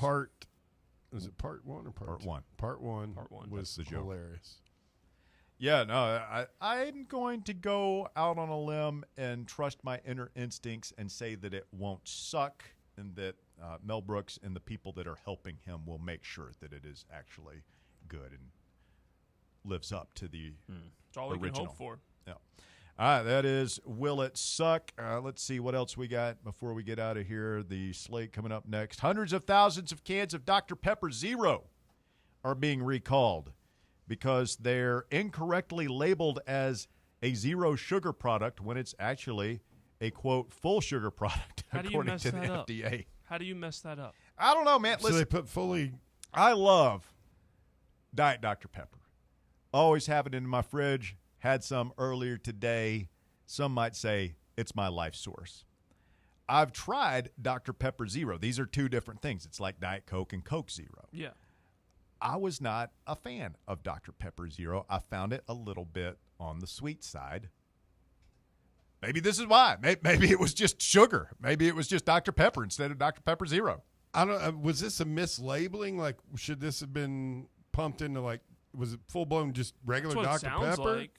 The recall affects 19,000 cases of 12 packs and 24 packs of Dr. Pepper Zero Sugar 12-ounce cans that were distributed in Florida, Georgia, and South Carolina. This is that's really tough bad questions. for people who are diabetic and looking to avoid sugar. Like, I wonder if it was just a screw up at the bottling plant, or if Coke Zero actually has, if they've been busted and Coke Zero or Dr. Pepper Zero has sugar in it. Dr. Pepper's parent company, Keurig Dr. Pepper, said recalled cans of the soda were produced by a Pepsi company bottling facility that is licensed to make Keurig Dr. Pepper products, and that the recalled product has been removed from stores. The beverage company also did not indicate if it received any reports of people impacted by the recall. So Keurig owns Dr. Pepper. What a tangled web we weave. I think Coke and Pepsi, if you ever see those corporate, like global. Those are the two ones. Yeah. Those are the two parent companies for, I think, everything. Pretty much everything, yeah. They control the soft drink companies. And a lot of snacks. Like, I think Pepsi has all like Frito-Lays or Lay's products. Well, no, I'm talking like companies, not just food and junk food. That's what like, like crazy stuff that you'd never believe in a million years that Coke would own, like defense contractors. Big company. Well, new guy, the countdown to the World Cup is on, and the drama around the United States men's national team continues. Christian Pulisic says that comments from former players, including Landon Donovan and Clint Dempsey, criticizing him for opting to skip the CONCACAF Gold Cup, which I believe begins this weekend, are, quote, way out of line. And he added he has no regrets about his decision. So this is getting Did you see what ugly. else he said in that interview? He did the interview with Charlie Davies' podcast for CBS Sports and CBS Golazo Network. He said that he was open to being involved with the team friendlies before the Gold Cup, and Poch said no. We'd rather just have the one team going all the way through. If you don't want to come and be a part of this team all the way through, you should just don't show up. We'd rather you not be with these team friendlies. Yeah, which I kind of understand. I mean, very reminiscent of the situation in 2014 with Jurgen Klinsmann and Landon Donovan, which ended with Donovan not going to the World Cup when he was arguably our best player. Yeah. But he had taken as he called it, a sabbatical, had been away from the game. And I have very mixed feelings on this. I respect all our great players. And Pulisic is trending to have a better career than Donovan and Dempsey, but maybe not quite as much better as we might have thought at one time. And on the one hand, I follow soccer a lot and follow the men's national team a lot, have for a long time, really dating back to 1994 and the last time we hosted a World Cup. And the thing that troubles me about soccer is that there is no off season. No. And these guys are playing and they run a lot, and you see so many hamstring injuries that hurt teams, club and country. And so on the one hand, I'm like, yeah, let's get our best player a little bit. He's not taking a full year off like Lando did. He's taking the summer off, and he's going to go play for AC Milan and the highest level of Italian soccer, playing in the Champions League and all that stuff next year. So he'll be physically ready. There's no question that he will be physically in shape, barring injury, for the World Cup next year. But on the other hand, this is an important tournament. We should have all our guys together, and you've got this stupid Club World Cup that's going on. And he's not the only one that's missing this summer. We got a bunch of guys. Weston McKennie, Timothy Weah isn't playing. Jedi Robinson, he's hurt. He's not playing. The one guy that is playing I'm surprised he is playing. Tyler Adams is in the team. Yeah, he's had his injury problems of his own. He's had a bunch of injury problems, which is I sit on the being on the player side of the fence, looking at the way Christian looks at it. Christian could arguably be the best player that's ever worn a U.S. men's national team jersey at the end of it. But the number one problem, and you would know this as a Chelsea fan, is that he cannot stay on the field for long periods of time. He did this year. Exactly. This was the first year he did it. And he is a year out from probably... So maybe he needs a break. ...the most important World Cup of our country's history, of his life. Probably, no doubt, it's going to be in the prime of his career. He wants to be ready for it. And so I can't blame him for that. Assuming he's telling the truth, if you're Pochettino, do you think you should have let him play for those two friendlies just so he's around and continuing to develop in the system or everything? Or do you think that Poch made the right call and was no, you're either with us or you're not? I would have let him play in the friendlies. If this is about team chemistry and learning the system, why not let him be there for that 2 weeks of training and then the week and a half of friendly matches? And then let him go before the Gold Cup, which isn't even the biggest. It's not even the biggest tournament in CONCACAF. At least let him be around those guys, learn your system a little more, and let him do it. It shouldn't be. I feel like this has gotten blown out of proportion to a point that it doesn't need to be. Yeah, and I don't know how much his presence for two friendlies without the other key players on the team helps us. No. To prepare. So, I don't know. It's just a mess, and had such high hopes when we found out that we were going to be hosting the World Cup. It just seemed like the stars were aligning for us to finally make a run, which would be maybe a turning point for soccer to finally get it. If we had a good showing in this World Cup, and maybe we still can, maybe that's the turning point we've been waiting for, to go from a country that wants to be serious about soccer to a country that is serious about soccer and is a force to be reckoned with and can contend with the other big soccering nations across the globe. But it feels like we're just a sputtering mess. Yeah, it's going definitely into this thing a year out. It's definitely a pivotal point, but I don't know. I think back to where we were a year ago with this is. I'd rather have this drama than all the Greg Berhalter drama around the last World Cup. And everything going back to it. I don't know. That certainly wasn't ideal, and all the stuff with Claudio Reyna and Gio and all that stuff. Well, that stuff is still going on, man. Exactly. That didn't get fixed. No. I haven't heard Gio Reyna's name in a minute. I don't know what's up with him. His career's not going anywhere fast. He's still at Dortmund, but yeah, he's been kind of MIA for a little bit. But it's not like this is going to be a very pivotal World Cup for how serious we're taken as a footballing nation and for a couple years or at least decades down the line. So we got to show up, and only thing I can hope for is that the Copa America last summer was a wake up call that guys needed. Doesn't look like it. I just think that I feel like we're just taking the Gold Cup is not a serious trophy. No, but I feel like the fact that we're as a host nation, we have automatic qualifier status. Like if we had to qualify, it'd be very different. Yes, we're missing that intensity, which is not a good thing. I think that'll. I feel like that'll get a little fix it down the line. I hope so. All right. Thank you, new guy. Thank you, Jace. Thank you, Bear. We've got the slate headed your way next on many of these fan run affiliates. Stay tuned for that. We'll do it again tomorrow, 3 to 6.